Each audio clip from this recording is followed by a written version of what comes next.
সেই নবী মুহাম্মদ রাসূলুল্লাহ সম্পর্কে স্বাধীন ভারতের প্রথম প্রধানমন্ত্রী যিনি উচ্চ শিক্ষিত ব্যক্তি, নাম তার পণ্ডিত জওহরলাল নেহরু। কি নাম বললাম? পণ্ডিত জওহরলাল নেহরু ছিল তার নাম। উচ্চ শিক্ষিত, ইংরেজি ভাষার পোকা ছিলেন তিনি অনর্গল ইংরেজিতে কথা বলতে পারতেন। তিনি একটি বই লিখেছেন, রামকৃষ্ণ পরমহংস দেবের নামে নয়, বুদ্ধ দেবের নামে নয়, চৈতন্য দেবের নামে নয়, মহাবীরের নামে নয়, আচার্য কেশবচন্দ্রের নামে নয়, মোজেসের নামে নয়, যিশুর নামে নয়। মোজেস মানে মুসা, আর যিশু হলো আমাদের নবীর আগের নবীর নাম হলো তার ঈসা। এই সমস্ত পয়গম্বরদের নামে কোনো বই তিনি লেখেননি। তিনি একটি বই লিখেছেন ইংরেজি ভাষায়। দিল্লির পার্লামেন্টে যখন প্রধানমন্ত্রী দায়িত্ব পালন করতে শপথ গ্রহণ করছেন, বইটির নাম হলো দ্য ওল্ড ইন্ডিয়ান হিস্ট্রি। লেখকের নাম ডক্টর পি হিউট, একজন ইংরেজ সাহিত্যিক। তিনি এই বইটি লিপিবদ্ধ করেছেন। বইটির নাম হলো দ্য ওল্ড ইন্ডিয়ান হিস্ট্রি। লেখকের নাম ডক্টর পি হিউট। তারই বইয়ের তথ্য দিচ্ছি আমি আপনাদের কাছে। জাতির জনক বললেন, আমাকে শপথ গ্রহণ করতে হবে, জনগণের নেতৃত্ব নিতে হবে, জনগণের সুখ দুঃখের ভাগিদার বনতে হবে।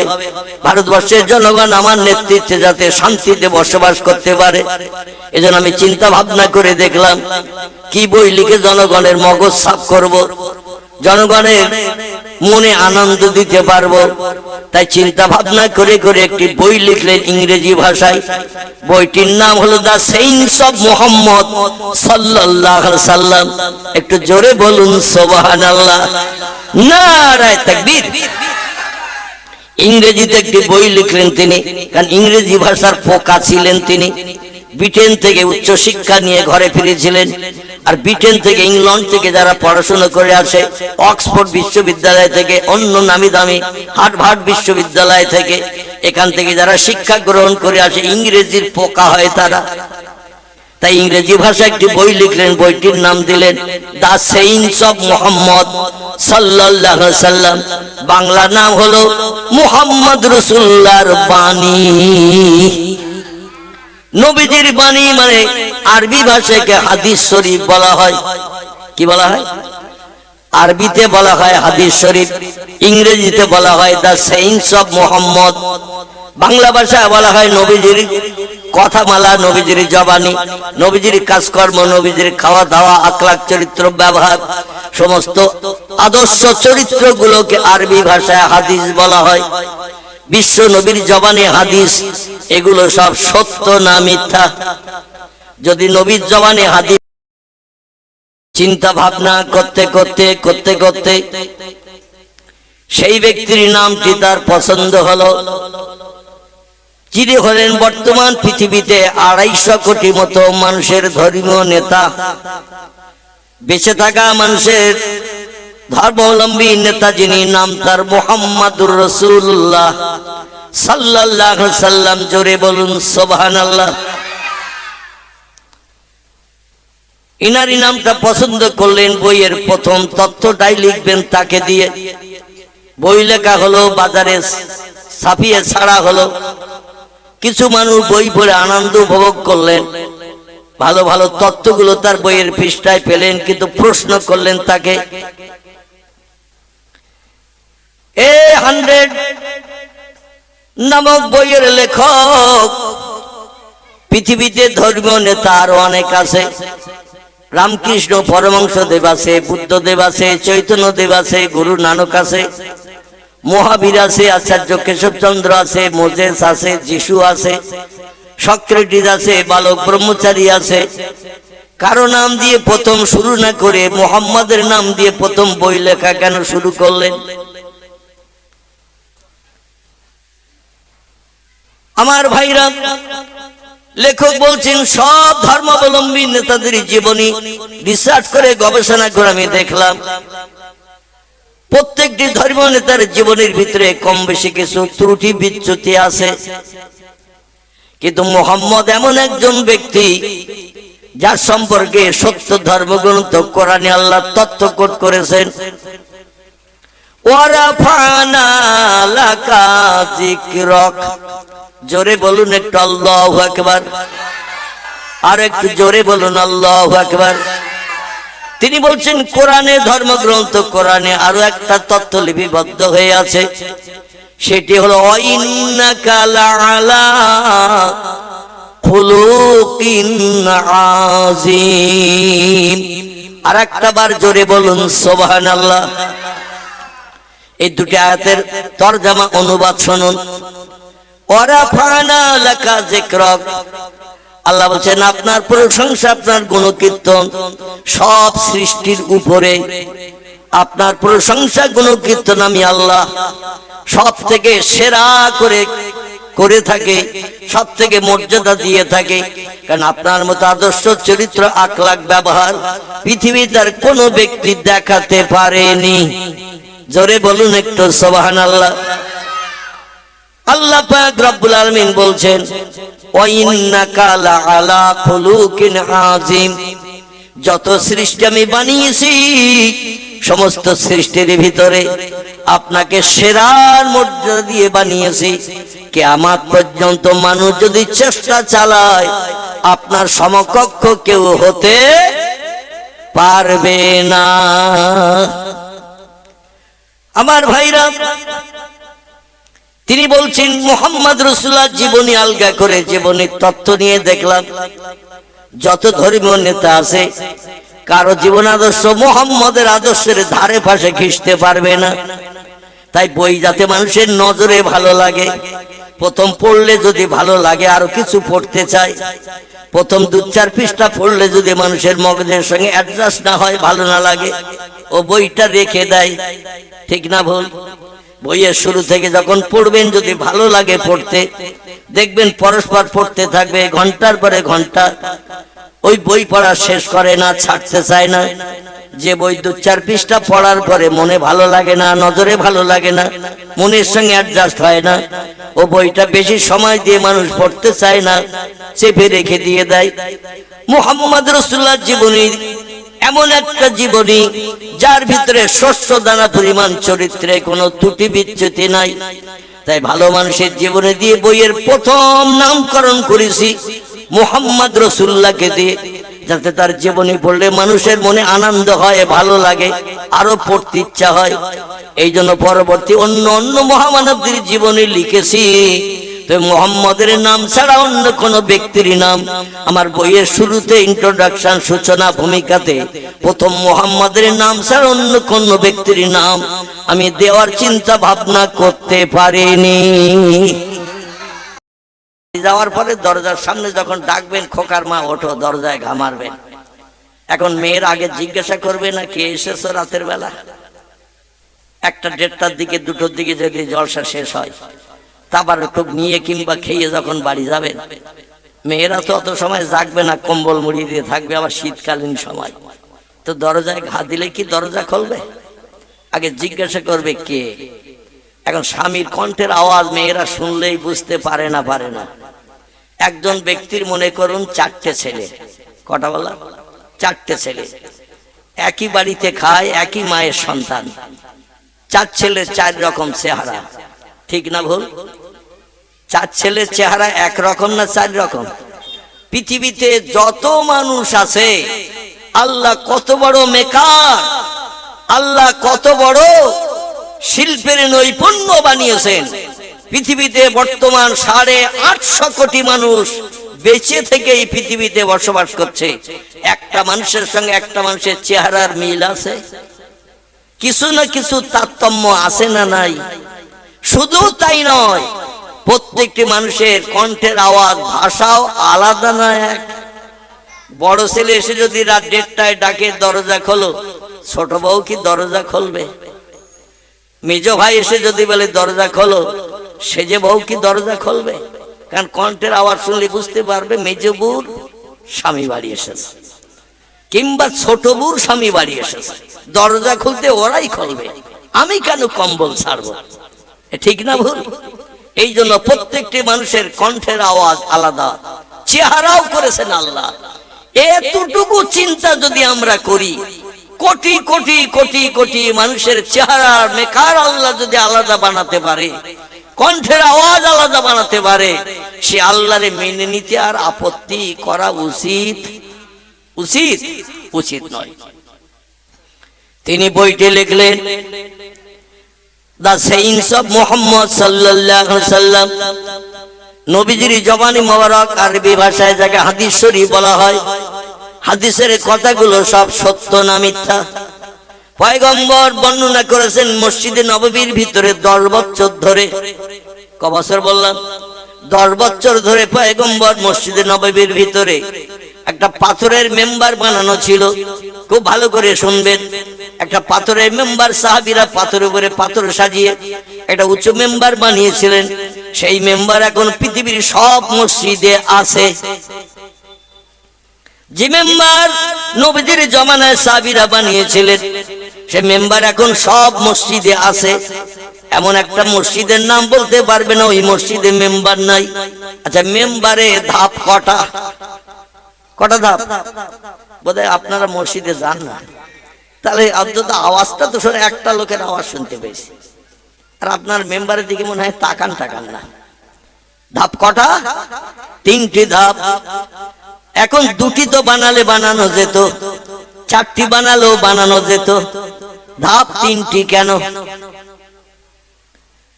আমি তথ্য পরিবেশন করি, আপনাদের কাছে জিজ্ঞাসা করে সময় নষ্ট করব না।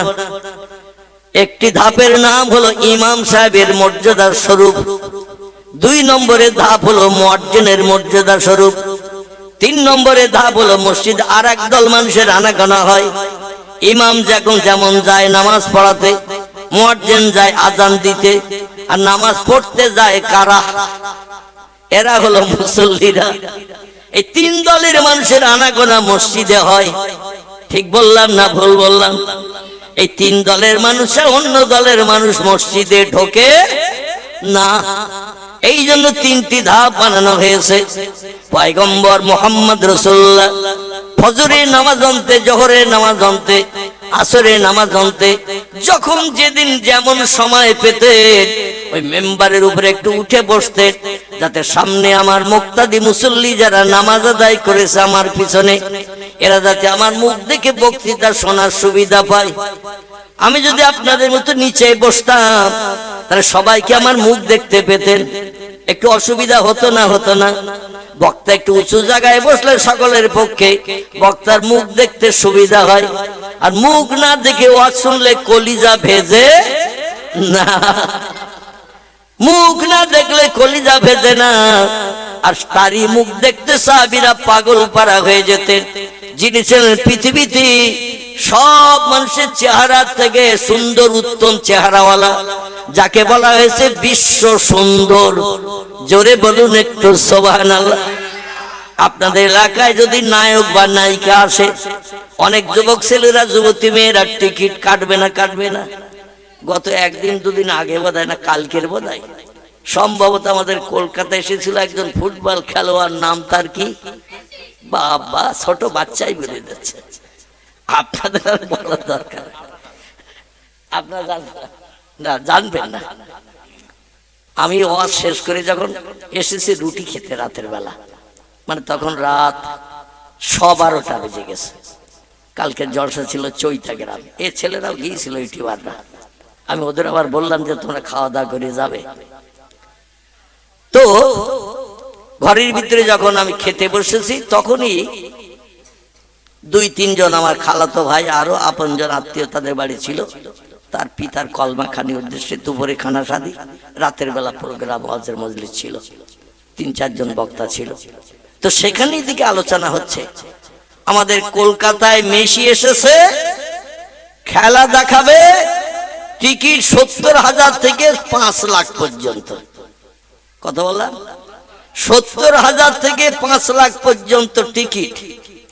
কিন্তু এই সে সম্ভবত যেটা শুনলাম ছেলেদের মুখে, 15 মিনিট দাঁড়িয়ে ছিল, লোকজনের ভিড় ভাট্টার দিকে পালিয়ে চলে গেছে। কয়েক কোটি টাকার টিকিট বিক্রি হয়েছে, কয়েক কোটি টাকা। এখন যারা আমাদের কলকাতার সুনামি একটি খেলার মাঠ, বিশেষ করে ওই যে গ্যালারি করা খেলার মাঠ ধর্মতলায় আছে, ওর নাম কি, যুব ভারতী ক্রিকেট খেলা হয় যেখানে, এই যুব ভারতীর স্টেডিয়ামে লোকজন উঠেছিল, যারা কম টাকার টিকিট কেটেছে 5-7 হাজার টিকিট, ওদের তুলে দিয়েছে 4 তলার মাথায়, আর যারা একটু বেশি দামের টিকিট কেটেছে তাদের একটু কাছাকাছি বসার জায়গা দিয়েছে। আবার কিছু মানুষ বোধহয় 20-25 লাখ কি 70 লাখ টাকার টিকিট কেটেছে, তার সঙ্গে কাছে দাঁড়ানোর সুযোগ দিয়েছে। তো 15 মিনিটের বেশি থাকেনি। আর বাইরে উপরে যারা স্টেডিয়ামের মাথায় ছিল, ওরা বলতেছে আমাদের টিকিটের টাকা ফিরিয়ে দিতে হবে, অন্যথা ভেঙে চুরমার করে দেব। জোরে বলুন একটু নাউজুবিল্লাহ। কিছু নাকি ভেঙেও দিয়েছে, আমার শোনা কথা, কারণ আমি দেখি টেকি নেই, শুনেছি যেটা সেটা বলছি, তবে সম্ভবত কথাটা সত্য। এই যুব ভারতী ক্রীড়াঙ্গনের এই যে সুন্দর বসার জায়গা করা হয়েছে, সব ভাঙচুরও করেছে মানুষ, কষ্ট পরিশ্রম করে রক্ত ঘামিয়ে পয়সায় করে। ফুটবল খেলোয়াড় মেসিকে দেখতে গেছে, এসে দেখার সুযোগ পায়নি, খেলাধুলো করিনি। হাজার হাজার হাজার হাজার মানুষ, 70,000 না কত হাজার টিকিট শুধু বিক্রি হয়েছে। যাই হোক, আমি খুব ভালো করে কান দিয়ে শুনিনি, এই জন্য তত্ত্বের ভিতরে একটু তারতম্য হলে হতে পারে। তো এই পশ্চিম বাংলার মানুষ তারে দেখতে যে কোটি কোটি টাকা খরচ করেছে। একটা অভিনেতা অভিনেত্রী যদি আসে, সিনেমার নায়ক নায়িকা, তারও দেখতে যুবক যুবতীরা টিকিট কাটবে না কাটবে না। এদের থেকে আমার নবীর চেহারা দেখতে খারাপ না ভালো? আর একটু জোরে বলেন। শুধু ভালো নয়, তিনি ছিলেন পৃথিবীতে বিশ্ব সুন্দর। জোরে বলুন একটু সুবহান।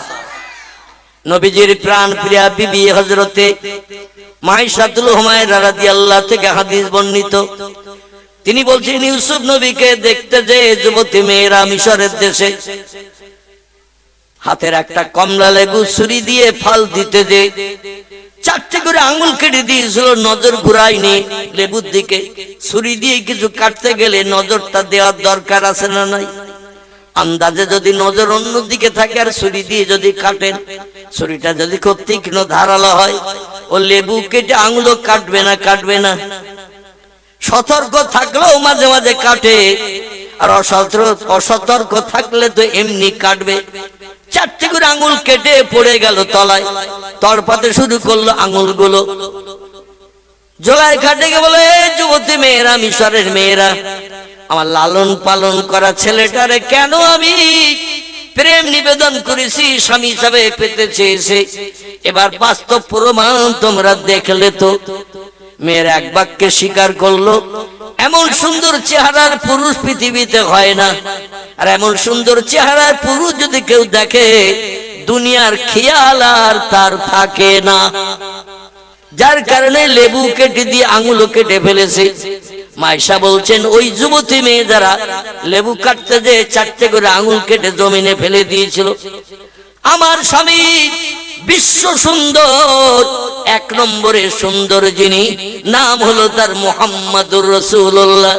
তার চেহারা যদি মিশরের যুবতী মেয়েদের দেখানো হতো, লেবুর সঙ্গে আঙুল কাটা তো দূরে থাক, কলিজাগুলো পর্যন্ত কেটে বার করে দিত।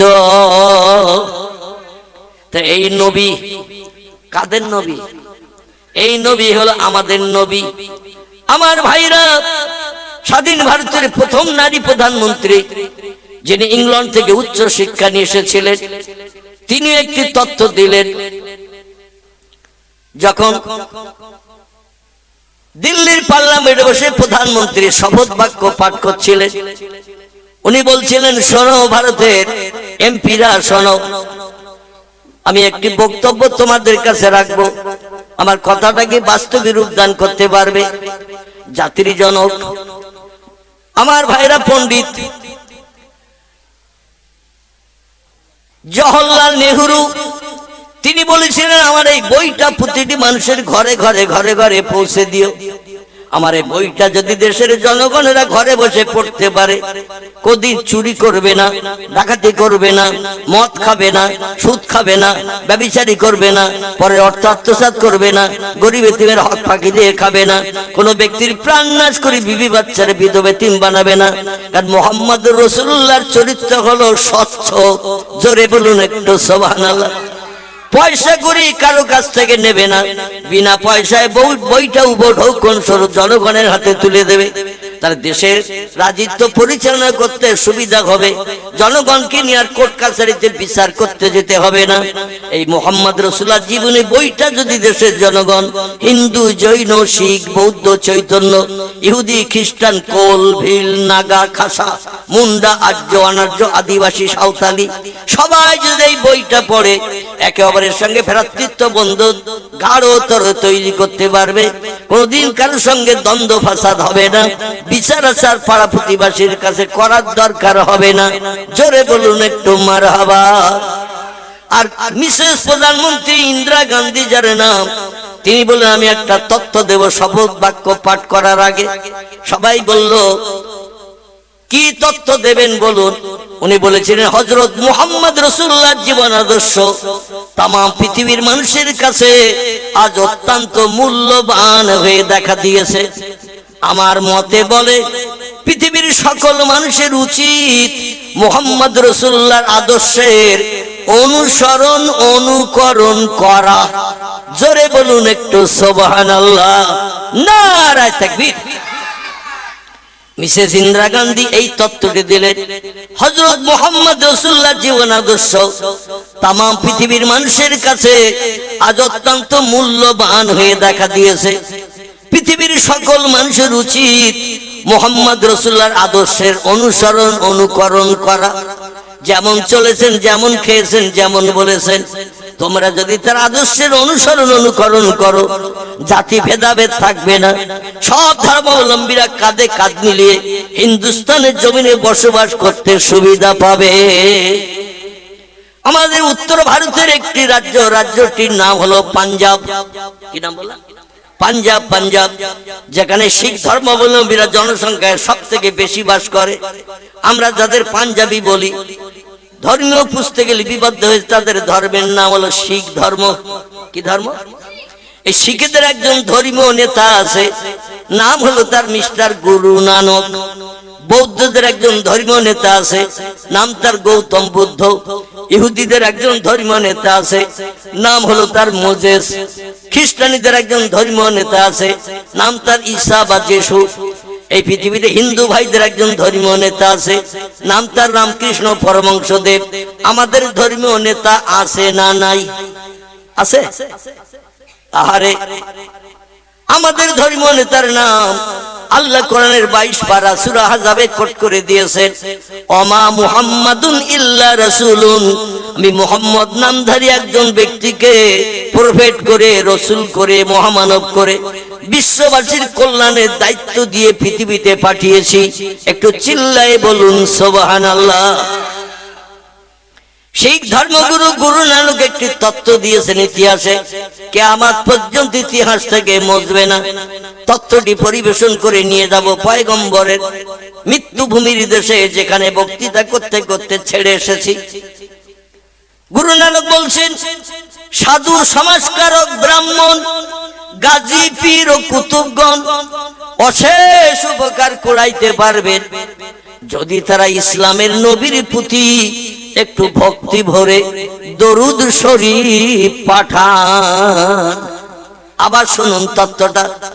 গুরু নানক বলছেন, সাধু সমাজকারক ব্রাহ্মণ, গাজী, পীর ও কুতুবগণ অশেষ উপকার করাইতে পারবেন যদি তারা ইসলামের নবীর প্রতি একটু ভক্তি ভরে দরুদ শরীফ পাঠান। গুরু নানক বলেন নাই সময় সুযোগ হাতে পেলে রামকৃষ্ণ পরমহংসদেবের নামের জপ জিকির করিও, মহাবীরের নামের তসবিহ পাঠ করিও, আচার্য কেশব চন্দ্রের নামের সুনাম সুযশ রক্ষা করিও। এ কথা শিখ ধর্মগুরু গুরু নানক বলে নাই। তিনি বলছেন সময় সুযোগ যদি একটু হাতে পাও, ইসলামের নবী মুহাম্মদ রাসূলুল্লাহর মহব্বতে একটু বেশি বেশি করে দরুদ শরীফ পড়ে না। আমাদের দরুদ পড়ার ইচ্ছা আছে না অনিচ্ছা? ইচ্ছা আছে। তাহলে আপনাদের কণ্ঠের আওয়াজ তো আমি আগে শুনতে পাইনি। মানে সাবে কাটা রোগীর মতো আপনি একটু বিড়বিড় করে ঠোঁট নেড়েছেন যাতে পাশের লোক মন্ত্রটা শুনি আবার কাউকে ঝাড়াতে না যায়। বোঝা গেল?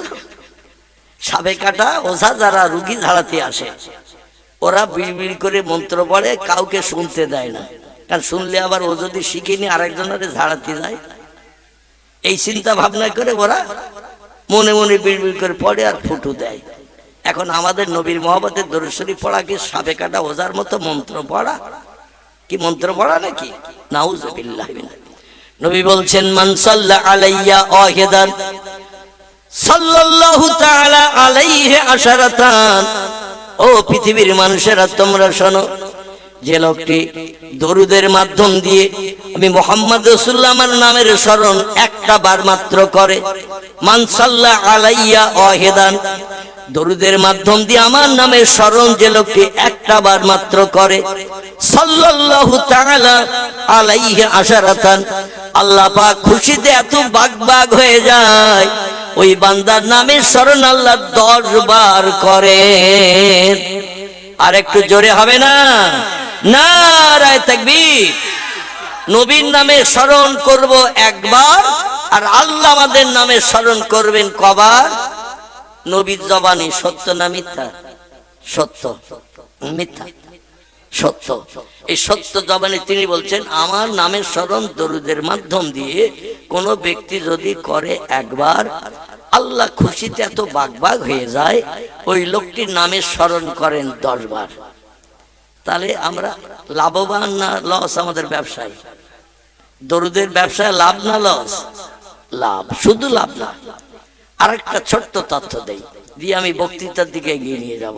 কারণ দরুদের মহব্বত আগামী থেকে যতদিন হায়াতে বাঁচবো, নবীর মহব্বতে একটু দরুদ শরীফ আমরা মহব্বতের সঙ্গে পড়তে থাকবো। রাজি আছেন তো নাকি? আর একটু তথ্য শোনেন, তারপরে নিয়ে যাব আমি বক্তৃতার দিকে। কোরআন পাক থেকে আয়াত রেখেছি, পয়গম্বরের জবানে হাদিস রেখেছি, পরবর্তী বক্তা আসা পর্যন্ত ইনশাআল্লাহ কিছু তথ্যমূলক আলোচনা পরিবেশন করব। আজকের একটু সকাল সকালে টাইম হয়েছিল, আমার বাড়ি থেকে মাগরিবের নামাজ পড়ি বেরিয়ে আসলাম, কারণ টাইম ছিল 6টায়। এখানে এসেছি 6টায় 5-এ। ছেলেদের বললাম স্টেজে নিয়ে চলো, বলে হুজুর একটু বসেন, একটু পরে নিয়ে যাব। পরে বলতে বলতে 1 ঘন্টা ওরা ঠেলে দিয়েছে। মানে পরবর্তী বক্তা হয়তো আসতে একটু দেরি করবেন, যার কারণে আমাকে একটু প্রথমের দিকে একটু টাইমটা পাস করার চিন্তা ভাবনা করছেন। বিশেষ করে আজকে জলসার প্রধান অতিথি আল্লামা বাংলা রুহুল আমিন রাহমাতুল্লাহ আলাইহির মেজো পোতা সাহেবজাদা আজকে জলসার শেষ বক্তা তো নাকি? কি শেষ বক্তা তো নাকি? তিনি হলেন শেষ বক্তা। তিনি কর্তৃপক্ষ যে বাড়িওয়ালার ভাইতে ছিলাম, ওনার বাড়িতে একটু বিশ্রাম করছিলাম 1 ঘন্টার মতো।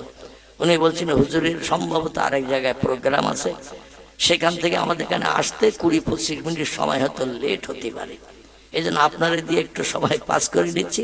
পরের বক্তা উঠবে, হুজুর আসা পর্যন্ত আমার জলসার অসুবিধা হবে না। আবার আগামীকাল সকালে 9টায় আমাকে ঘর থেকে বেরিয়ে যেতে হবে। প্রোগ্রাম আছে আসাম রাজ্যের ধুবড়িতে। কোথায় বললেন? আসাম রাজ্যের ধুবড়িতে। 11টার পরে ফ্লাইট আছে, 9টায় বেরিয়ে যেতে হবে। ঘন্টা 2-এর মতো সময় লাগবে রাস্তা পাস করতে। আর আগামী পরশু দিন ফিরে আসবো ধুবড়ি থেকে, এসে আপনাদের পার্শ্ববর্তী খিজদিরপুর গাজীতলা আছে না, যেখানে ঈদের নামাজ টামাজ হতো আগে, ওখানে হয়তো আল্লাহ অধমের সঙ্গে আপনাদের 4 চক্ষুর মিলন ঘটাতে পারে যদি আপনারা যান। আমার তো যেতেই হবে, দাওয়াত লিখে নিছি। আপনারা যদি যান সেখানে আবার কিছু কথা আলাপ আলোচনা হবে ইনশাআল্লাহ। সকলে বলুন আমিন, জোরে বলুন একটু আমিন। আমি দেখছি আপনারা যেন আস্তে আস্তে ঝিমিয়ে পড়তেছেন। এখন এই সন্ধ্যা রাতে ঝিমিয়ে পড়লে তো শেষ বক্তার কণ্ঠের আওয়াজ আর শুনতে পাবেন বলে তো মনে হচ্ছে না। একটু আওয়াজ জোর চালু রাখেন, তাহলে বক্তার বক্তৃতা করতে সুবিধা হবে, আপনাদের শুনতেও কি সুবিধা হবে না অসুবিধা হবে? শুনতেও সুবিধা হবে ইনশাআল্লাহ। নবীজির মহব্বতে একটাবার দরুদ শরীফ পড়লে আল্লাহ যদি আমাদের নামে স্মরণ করেন 10 বার, এটা হাদিসের কথা। অবিশ্বাস করার কোনো কারণ নেই, অবিশ্বাস করার কোনো দরকার প্রয়োজন নেই। এখন এই 24 ঘন্টা দৈনন্দিন দিনে আল্লাহ যদি আমাদের নামে স্মরণ 10 বার না করে যদি 1 বার করেন, কবার বললাম? নবীর মহব্বতে দরুদ শরীফ 1 বার পড়লে আল্লাহ 10 বার আমাদের নামে স্মরণ করবেন, এটা নবীজির জবানি।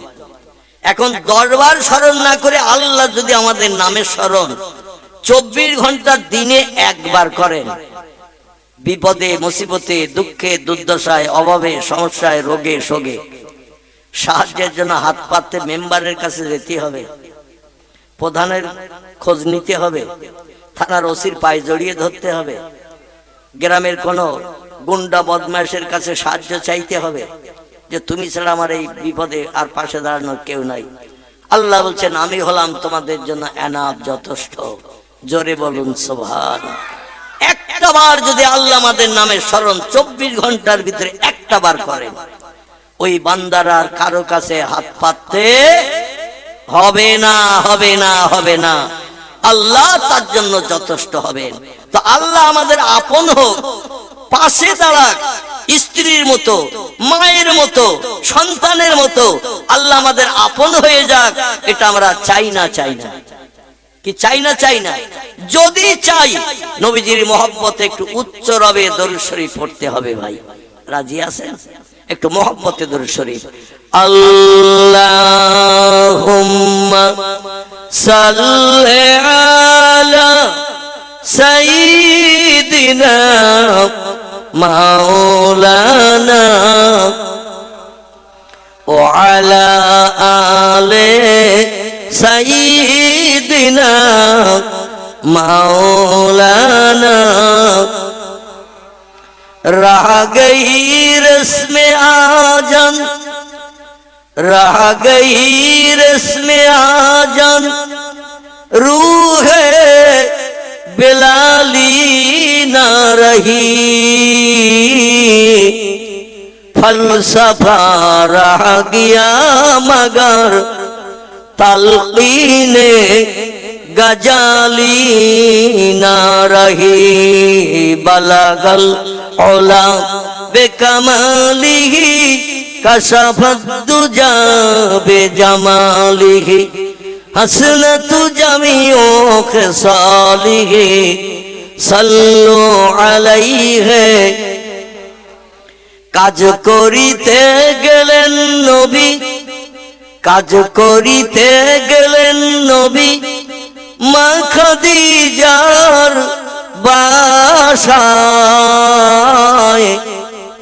রাসূল প্রেমে মুগ্ধা হলেন, পরকালের আশায়।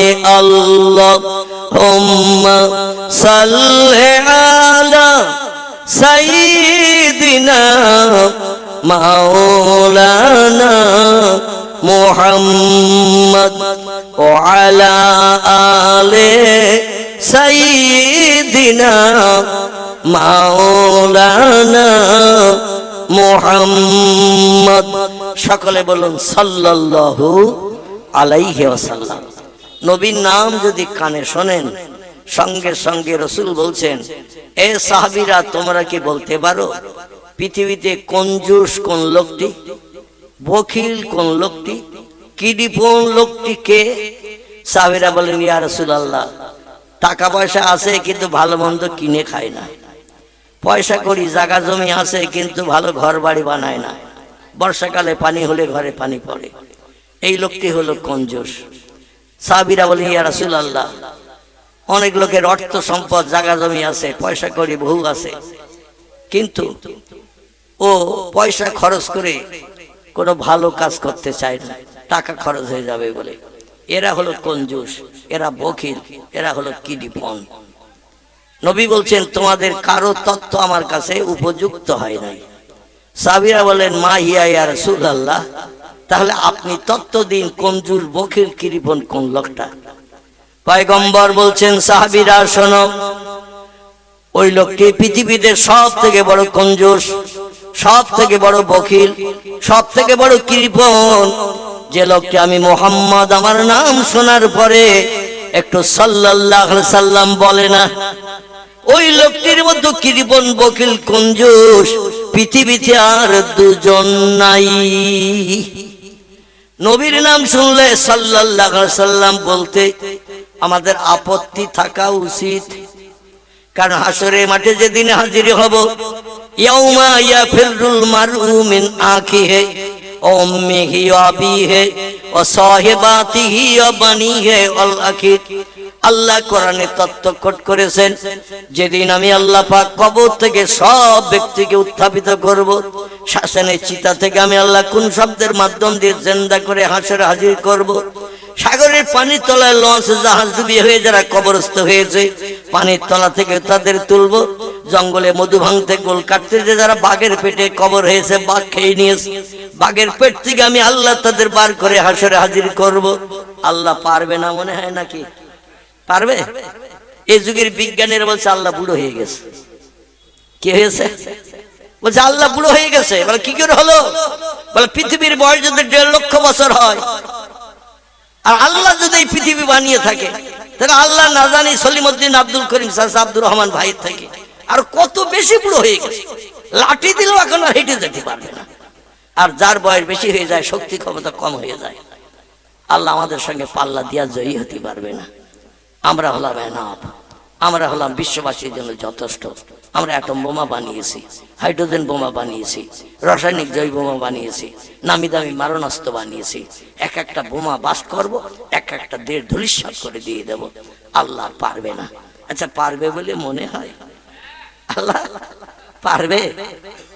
আল্লাহ বলছেন শোনো ও পৃথিবীর মানুষ, শোনো, আমি কোরআনের সূরা বাকারায় 3টি তত্ত্ব তোমাদের মগজ ধোলাই করার জন্য 1450 বছর আগে, যখন বিজ্ঞান তৈরি হয়নি, ইঞ্জিনিয়ার হয়নি, পৃথিবীতে নামি দামি ব্যক্তিত্ব যারা জনগণের কল্যাণমূলক কাজ করেছে, এদের জন্ম যখন হয়নি, তার শত শত বছর আগে কোরআন পাঠিয়েছে পৃথিবীতে, এবং কোরআনের 3টি তত্ত্ব পরিবেশন করেছি। কিয়ামত পর্যন্ত সময় দিলাম, 1 মাস নয়, 2 মাস নয়, 1 বছর নয়, 2 বছর নয়, 10 বছর নয়, 12 বছরের 1 যুগ নয়, কিয়ামত পর্যন্ত সময় দিলাম। এজা তুলিয়ে শামসে মাগরিবেহা, যেদিন পশ্চিম দিকে গাছের মাথা দিয়ে ডকবক করে সূর্য উদয় হবে, অগরুবের শামসে মাশরিকেহা, পূর্ব দিকে সূর্য ডুবতে যাবে।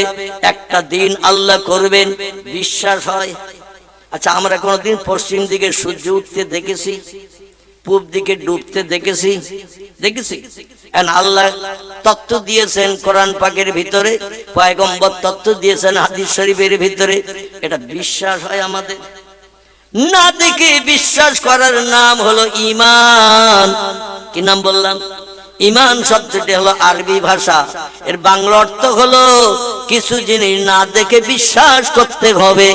তাহলে সে লোকটি যদি কোরআনের তত্ত্ব বিশ্বাস করে, পয়গম্বরে দেয়া তত্ত্ব বিশ্বাস করে না দেখে, এই লোকটি হলো পাক্কা ঈমানদার মুমিন, এর ঠিকানা হবে জান্নাত।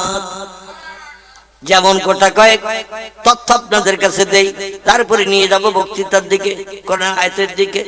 একটু ট্রাক্টরদের চষে নিচ্ছে একটু জমি, তারপরে ইনশাআল্লাহ দানা বলবো। আমার ভাইরা, আমরা স্রষ্টা হিসাবে মানি কাকে? একটু কথার উত্তর দিতে হবে। স্রষ্টা হিসাবে মানি কাকে? আল্লাহকে মানি। আল্লাহ কেমন শক্তিশালী ব্যক্তিত্ব, আমরা কেউ কি চোখে কোনোদিন দেখেছি? আল্লাহরে কোনোদিন আমরা চোখে দেখি নাই। আমাদের ভবিষ্যৎ জেনারেশন যারা ভবিষ্যতে মায়ের উদর থেকে জন্ম নেবে, তারাও দেখতে পাবে? পাবে না? পয়গম্বর মুসা নবী মিশরের দেশ থেকে পায়ে হেঁটে হেঁটে যেতেন মাদায়েনের দেশে। ওই দেশে একটা পাহাড় আজও দাঁড়িয়ে আছে, পাহাড়টির নাম হলো কোহে তুর। কি নাম বললাম? তুর পাহাড়। তুর পাহাড় দেশে কলেমার দাওয়াত দিতে যেয়ে যখন সমস্যায় পড়েছেন, মুসিবতে পড়তেন, প্রশ্নের সম্মুখীন হতেন, যে প্রশ্নের উত্তর মুসা নবীর মগজে ছিল না। ইবলিস শয়তান উচ্চ শিক্ষিত জ্ঞানী, ফেরেশতাদের শিক্ষক ছিল ইবলিস শয়তান। অতীতে জান্নাতের ভিতরে সোনার চেয়ারে বসে বসে ফেরেশতারা ছাত্র, আর এই জিনেদের বাচ্চা আজাজিল যার নাম, এই চেয়ারে সোনার চেয়ারে বসে বসে ওয়াজ করত। আমি অধম মোহাম্মদ আবুল কালাম আপনাদের কাছে যেমন আজকের ওয়াজ করছি, এইরকম ওয়াজ করত জেনেদের বাচ্চা, আগুনের তৈরি। এর নাম ছিল আজাজিল।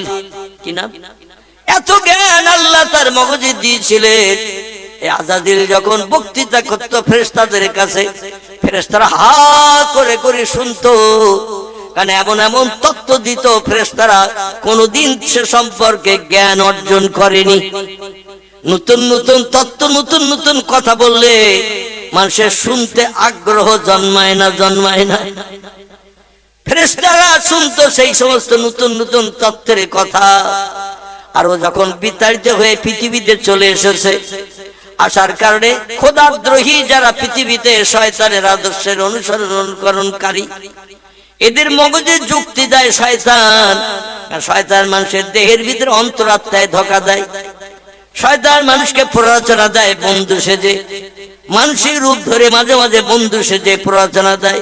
আমরা বুঝতে পারি না, মনে করি আমার সেই মহব্বতের বন্ধু এসে কথা বলছে, চল সিনেমায় যাই, চল যাত্রায় যাই, চল একটু মদ খেয়ে আসি, চল একটু গাঁজা খেয়ে আসি, চল একটু হিরোইন খেয়ে আসি। বন্ধু বলছে যখন পয়সা লাগবে না, তাহলে খেতে আর অসুবিধা কি? কিন্তু আসলে প্রকৃত মানুষ বন্ধু নয়, বল ইবলিস শয়তান।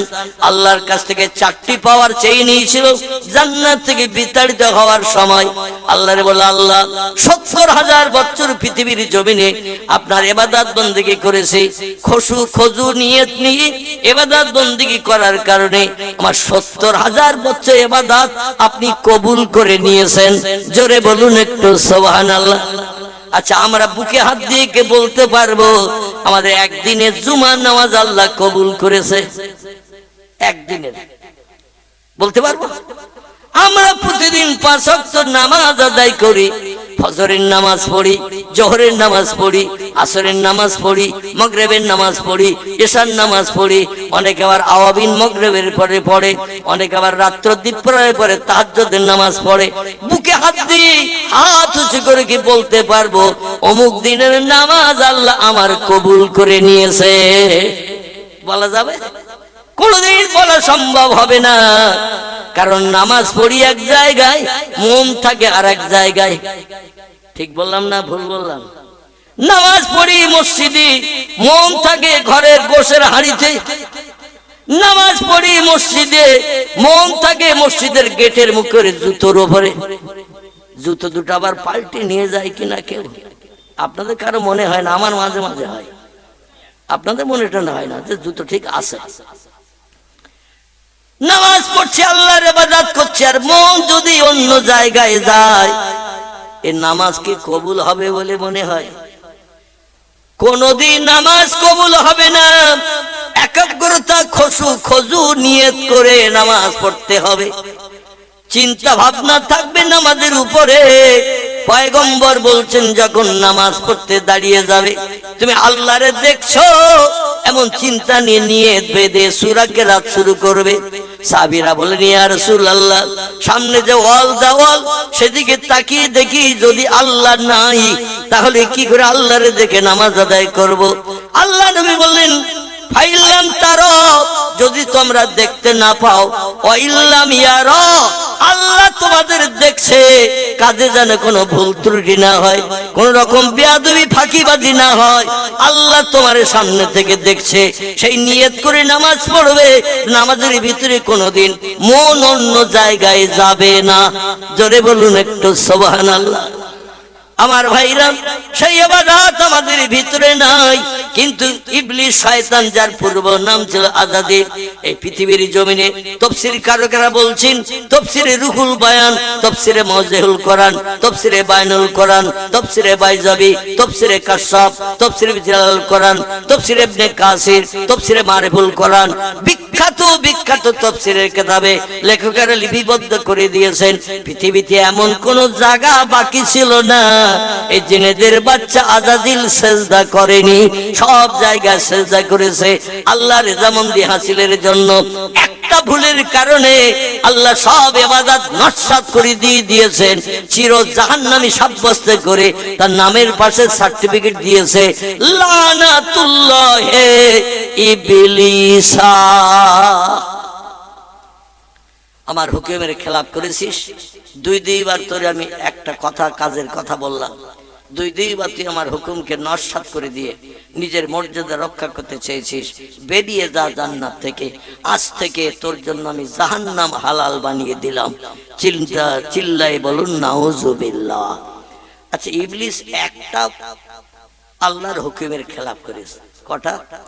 আদমের সামনে রেখে একটু সেজদা করতে বলেছিল, শুধু ওর একা না, সমস্ত ফেরেশতাদের সঙ্গে। যাতে তুই একা সেজদা করবি, সবাই দেখবে, তোর একটু প্রেস্টিজ, আত্মসম্মানে লাগবে। আল্লাহ সব ফেরেশতাদের বলল, কাদামাটি দিয়ে যে বান্দারে বানিয়েছি আর দেহে প্রাণ ঢুকিয়ে দেওয়ার পরপরই আমি আল্লাহ আমার নামে তাসবিহ পড়েছে আলহামদুলিল্লাহ। আমাদের বাবা আদম প্রাণ পাওয়ার পরে শুয়ে থাকা জান্নাতুল মাওয়ার ভিতরে উঠে বসেই বলেছিল আলহামদুলিল্লাহ। তিরমিজি শরীফ, আবু দাউদ শরীফের হাদিসে পয়গম্বর জানাচ্ছেন, মানুষের ভিতরে সর্বশেষ মানুষ যেটাই পৃথিবী থেকে বিদায় নেবে আজরাইলের হাত বরাবর, ওই লোকটার জবানে শেষ কথা হবে কি হবে? আলহামদুলিল্লাহ। জোরে বলুন একটু সুবহান। তারও শেষ কথা হবে আলহামদুলিল্লাহ। প্রথম কথা আলহামদুলিল্লাহ। সমস্ত প্রশংসা, তারিফ, গুণ, কীর্তন, কৃতজ্ঞতা জানাই তার জন্য যিনি আমারে বানিয়েছেন মানুষ করে। জোরে বলুন সুবহানাল্লাহ। এই জেলেদের বাচ্চা আল্লাহর একটা হুকুমের খেলাপ করেছে, সেটি হলো বলেছিল আদম প্রাণ পেয়ে আমার নামে তাসবিহ পড়েছে, আমি যে মানুষ বানিয়েছি এটা আমার সার্থক হয়ে গেছে। তো তোমরা এই আদমের সামনে রেখে একটু সেজদা করো। তাফসীর কারকেরা তাফসীরে লিখছেন, বিশেষ করে তাফসীরে ফি জিলাল কোরআন, লেখকের নাম আল্লামা কুতুব রহমাতুল্লাহ আলাইহি। কি নাম বললাম? আল্লামা কুতুব রহমাতুল্লাহ আলাইহি, বিখ্যাত কোরআনের তাফসীর কারক। তিনি বলছেন, এই পৃথিবীর মানুষ তোমরা শোনো, আল্লাহ পাক রব্বুল আলামিন আসলে আদমকে সিজদা করার হুকুম কিন্তু ফেরেশতাদের আজাজিলকে বলেনি। আদমের দেহের ভিতরে সেট করা হয়েছিল, দেহটা জিন্দা হয়ে তৈরি হওয়ার জন্য তার দেহের ভিতরে যে প্রাণ সেট করা হয়েছিল। তাফসীরে এসেছে 4 বার। কবার? আল্লাহ বলেন বডি বানানো হয়েছে, বডিটা অচল, এখন শুয়ে আছে জান্নাতুল মাওয়ার ভিতরে, বডিটা সচল করো, দেহের ভিতরে আলমে আরওয়াহ থেকে একটা প্রাণ নিয়ে ওর দেহের ভিতরে ঢুকিয়ে দাও। আমাদের দেহের ভিতরে প্রাণ আছে তাই আমরা সচল, যাদের দেহে প্রাণ নাই তারা কি? সচলের অপোজিট শব্দ কি? অচল। আমাদের দেহের ভিতরে প্রাণ আছে, এই বাম স্তনের কাছে একটু কান লাগিয়ে দেখবেন টুক টুক টুক টুক করে সেকেন্ডের কাঁটা চলতেছে না চলতে না? একটা শব্দ চলতেছে না চলতে না? যেদিন মানুষ মারা যায় শব্দটার পাওয়া যায়। স্ট্যাথোস্কোপের ব্যাকানল কানে দিয়ে যদি টাকার মতন মেশিন ধরা হয়, ওতে শব্দ তুলে দেবে বলে মনে হয়। যেই ডাক্তার শব্দ পায় না তখন বলে ডেথ। কি বলে? ডেথ ইংরেজি ভাষা, বাংলা নাম হলো মরিয়ে গেছে, মৃত্যুবরণ করেছে। বাঁশ কাটো, কাপড়ের কাপড় আনো, কারণ দেহে আর প্রাণ নাই। তো আল্লাহ পাক 4 বার জিবরিল আমিনকে দিয়ে আদমের দেহের ভিতরে প্রাণ ঢুকিয়ে অচল দেহ সচল করতে বলে 3 বার ঢুকিয়ে দিল। হাত বার করে নিল মাথার দিক থেকে গালের ভিতর দিয়ে, আর যেই হাত বার করে নেয় প্রাণটা হাতের সঙ্গে বেরিয়ে আসে। চুম্বকের পাশে লোহা ধরলে যেমন লোহাটা ক্যাট করে চুম্বকে টেনে নেয়, দেখেছেন তো? চুম্বকের পাশে লোহা ধরলে 1 টাকা 2 টাকার কয়েন যদি ধরেন, পয়সাটা টেনে নেয় না? নেয় না? কি টেনে নেয় না? টেনে নেয়। ওই রকম চুম্বকের কানেকশনের মতো জিবরিল আমিন হাত বার করছে, প্রাণটাও হাতের সঙ্গে চুম্বকের কানেকশনের মতো বেরিয়ে আসে। আল্লাহ বলেন মাহলুকা মাকওয়ারকা ইয়া রুহুল আমিন, হে ফেরেশতা জিবরিল খবর কি? জিবরিল বলছে আল্লাহ প্রাণ দেহে সেট করে দিয়ে হাত বার করে নিতে যাচ্ছে, আর প্রাণটা আমার হাতের সঙ্গে বেরিয়ে আসে। কবার দিয়েছো? বলে 3 বার। আল্লাহ বলেন এক কাজ করো, 4 বার দিতে হবে, অচল দেহ সচল বানাতে হবে। কারণ তোমাদের অনেক পরিশ্রমের মাধ্যম দিয়ে পৃথিবীর জমিন থেকে মাটি এনে কাদা বানিয়ে তারপরে প্রতিমার বডি বানানো হয়েছে। হিন্দু ভাইয়েরা যে প্রতিমা তৈরি করে, কালী, দুর্গা, সরস্বতী, লক্ষ্মী, গণেশ, বিশ্বকর্মা, আছে না নাই প্রতিমা? অবিকল অভাব মানুষের মতো দেখতে, কিন্তু ওদের দেহে একটা জিনিস নাই। সেটার নাম কি? সেটার নাম হলো প্রাণ। তাই পূজা অর্চনা করে খাবার দাবার যা কিছু দেয়া হয়, ইঁদুর কিংবা বিড়ালে খেয়ে যায়, বারণও করতে পারে না, গাইড করে রাখতেও পারে না। দেহে প্রাণ নাই, তাই আদমের দেহে প্রাণ নাই। তিনবার জিবরিল প্রাণ দিল, হাত বার করে নিল, প্রাণও বেরিয়ে গেল। আল্লাহ বলেন এবার 4 বারের মাথায় একটা কাজ কর। জিবরিল বলছেন আল্লাহ কি করব? বলছে আমার আরশের দিকে তাকা। কোথায়? আমার আরশের দিকে তাকা। জিবরিল মাথা উঁচু করে তাকালেন উপরের দিকে। আল্লাহ বলেন মা তারা ইয়া জিবরিল, কি দেখতে পেয়েছো একটু বলো। জিবরিল বললেন রব্বুল আলামিন, একটা উজ্জ্বল জ্যোতিষ্কময় লাইট আলো আপনার আরশে আমি দেখতে পাচ্ছি। আল্লাহ বলেন পূর্বে কোনদিন দেখেছো? জিবরিল বলে লা ইয়া রব্বি, পূর্বে দেখি নাই। আল্লাহ বলেন আজকের সেই আলোটা আমি প্রকাশ করলাম, এই জন্য তুমি দেখার সুযোগ পেয়েছো। ওই যে লাইট দেখছো, ও লাইটটা কি তুমি কি জানো? জিবরিল বলেন লা ইয়া রব্বি, যেটা জানান সেটা জানি, যেটা জানান না সেটা আমি জানি না। আল্লাহ বললেন তাহলে শোনো, আউয়ালু মা খালাকাল্লাহু নূরি। যদিও অধিকাংশ অন্য মতদর্শের আলেমেরা এটাকে জয়ীব হাদিস বলেছে, কিন্তু ফুরফুরা শরীফের দাদা হুজুর পীর কেবলার ছোট সাহেবজাদা ছিলেন যিনি, নাম তার জুলফিকার আলী সিদ্দিক আল কুরাইশি, যিনি আল্লাহর ওলি ব্যক্তি ছিলেন। অধিকাংশ জলসায় এসে বক্তৃতার আগে এই হাদিসটা তিনি বর্ণনা করতেন। জোরে বলুন একটু সুবহানাল্লাহ। আমাদের মতদর্শের আলেমেরা হাদিসটারে এমন করে সহিহ হাদিস বলে, অন্য কিছু দলমত পথের মানুষেরা জয়ীব বলে। যাই হোক, হাদিসটির বাংলা অর্থ হলো আল্লাহ বলছেন যখন কোনো কিছুই আমি বানাই নাই, লাউলাকা লামা খলাকতুল আফলাক, আসমান জমিনে যখন আমি কিছুই বানাই নাই, প্রথম একটি জিনিস বানিয়েছিলাম, সেটি হলো নূরে মুহাম্মাদি সাল্লাল্লাহু আলাইহি সাল্লাম। চিল্লায়ে বলুন একটু সুবহানাল্লাহ, নারায়ে তাকবীর। এই নূরে মুহাম্মাদের লাইট বানিয়ে, এই লাইট থেকে কিঞ্চিত কিঞ্চিত নিয়ে সব সৃষ্টি আল্লাহ বানিয়েছেন নূরে মুহাম্মাদের লাইট দিয়ে। আল্লাহ বলেন ওই লাইট থেকে কিঞ্চিত লাইট নাও, আলো নাও, একটু নিয়ে তুমি ওই দেহটার ভিতরে অন্ধকার দেহের ভিতরে লাইট আগে জ্বালিয়ে দাও। প্রাণটা অন্ধকার দেহের ভিতরে থাকতে চাইছে না, ভয় পাচ্ছে, ভয় পাচ্ছে, এই জন্য দেহের ভিতরে লাইট জ্বালাও, তারপরে প্রাণটা ঢুকাও, যাতে লাইটের আলোয় প্রাণটার ভয় না পায়, দেহের ভিতরে সেট হয়ে যায়। তাফসীরে ফিজিলাল কোরআন আল্লামা কুতুব রাহমাতুল্লাহ আলাইহি এ তত্ত্ব পরিবেশন করেছেন। জোরে বলুন একটু সুবহানাল্লাহ। জিবরিল আমিন চতুর্থবারের মাথায় কতবার প্রাণ ঢোকাতে হবে, কতবার বার করতে হবে, আল্লাহর হুকুম কতবার আমার মান্যতা দিতে হবে। আমরা 2 বার 3 বার একটা কাজ করলে চতুর্থবার বললেও কাজ আর করি, করতে যাই, বলছি ও হবে না, ওটা করা যাবে না, বলি না। ফেরেশতাদের এমন ধাঁচে আল্লাহ বানিয়েছেন, কোরআন এসেছে মালাইকাতুন গিলাজুন শিদাদুন লা ইয়াসুনাল্লাহ মা আমারাহুম ওয়া ইয়াফআলুনা মা ইউমারুন। জোরে বলুন একটু আল্লাহু আকবার। ফেরেশতাদের বানানো হয়েছে নূর দিয়ে, আমাদের পয়গম্বরকে আল্লাহ বানিয়েছেন নূর দিয়ে। জোরে বলুন একটু সুবহানাল্লাহ। নূরের তৈরি ফেরেশতারা খায় না, ঘুমায় না, পেশাব করে না, পায়খানা করে না, ওদের রোগ বেমারি হয় না, স্ত্রী নাই, স্বামী স্ত্রী মিলনের কোনো বালাই নাই, বাচ্চা কাচ্চা নাই। ওদের 24 ঘন্টার কাজ হলো ওয়াইয়াফআলুনা মা ইউমারুন, আল্লাহ যেটা বলেন সঙ্গে সঙ্গে সেটা বাস্তবে রূপদান করেন। এটাই হলো ফেরেশতাদের কাজ। কোনো কাজ করতে গেলে লাভ হবে কি লস হবে এটাও পর্যন্ত ফেরেশতারা যাচাই করে না, আল্লাহ বলেছে করতে হবে, এটাই হলো তাদের ট্রেনিং। জোরে বলুন একটু সুবহানাল্লাহ।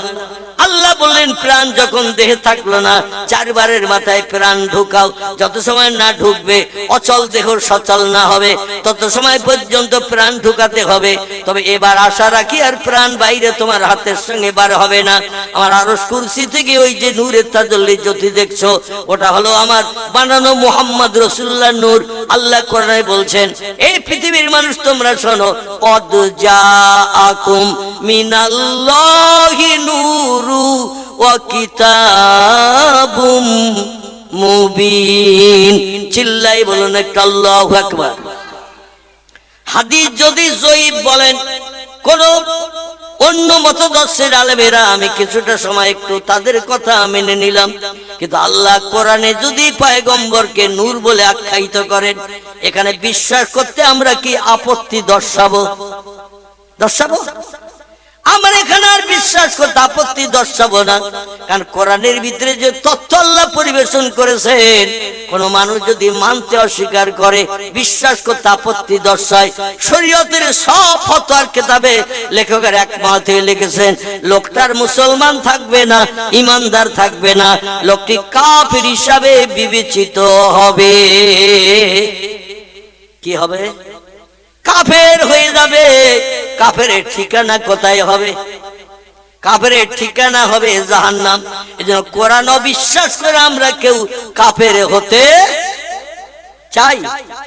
আমরা কাফের হতে চাই না।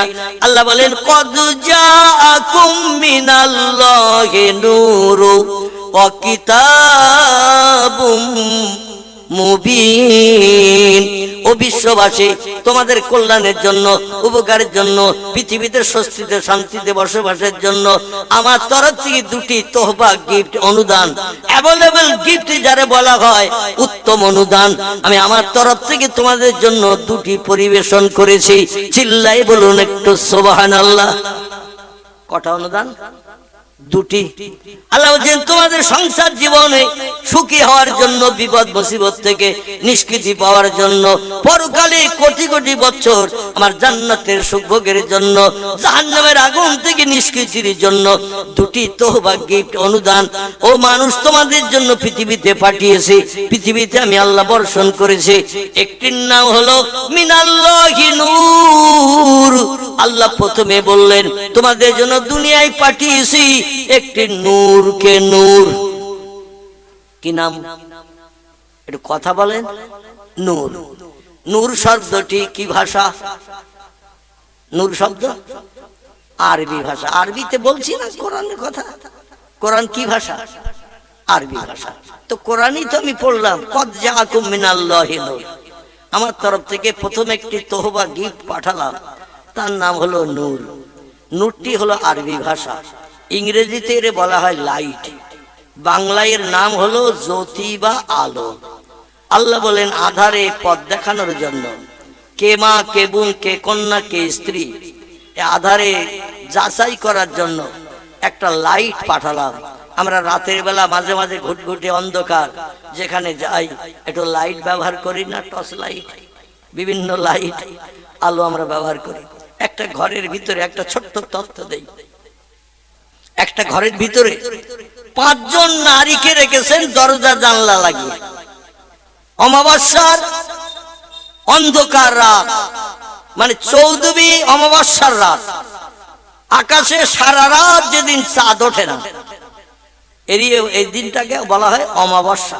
কি বলা হয়? আর সারা রাত আকাশে চাঁদ থাকে যেদিন, সেই দিনটার কি বলা হয়? আলহামদুলিল্লাহ। এরকম একটু তত্ত্ব দিলে তো আমার কিছু বলতে সুযোগ হয়। আর যদি বলেন হুজুর বাড়ি থেকে এ থেকে আমি নিয়ত করে এসেছি, যা বলতে হয় কথা আপনি বলেন, আমরা কথা বলবো না, তাহলে আবার ওয়াজ মাথায় উঠে যাবে। ভাই একটু তত্ত্ব দেবেন, আর কিছু তত্ত্ব দিতে সুবিধা হবে।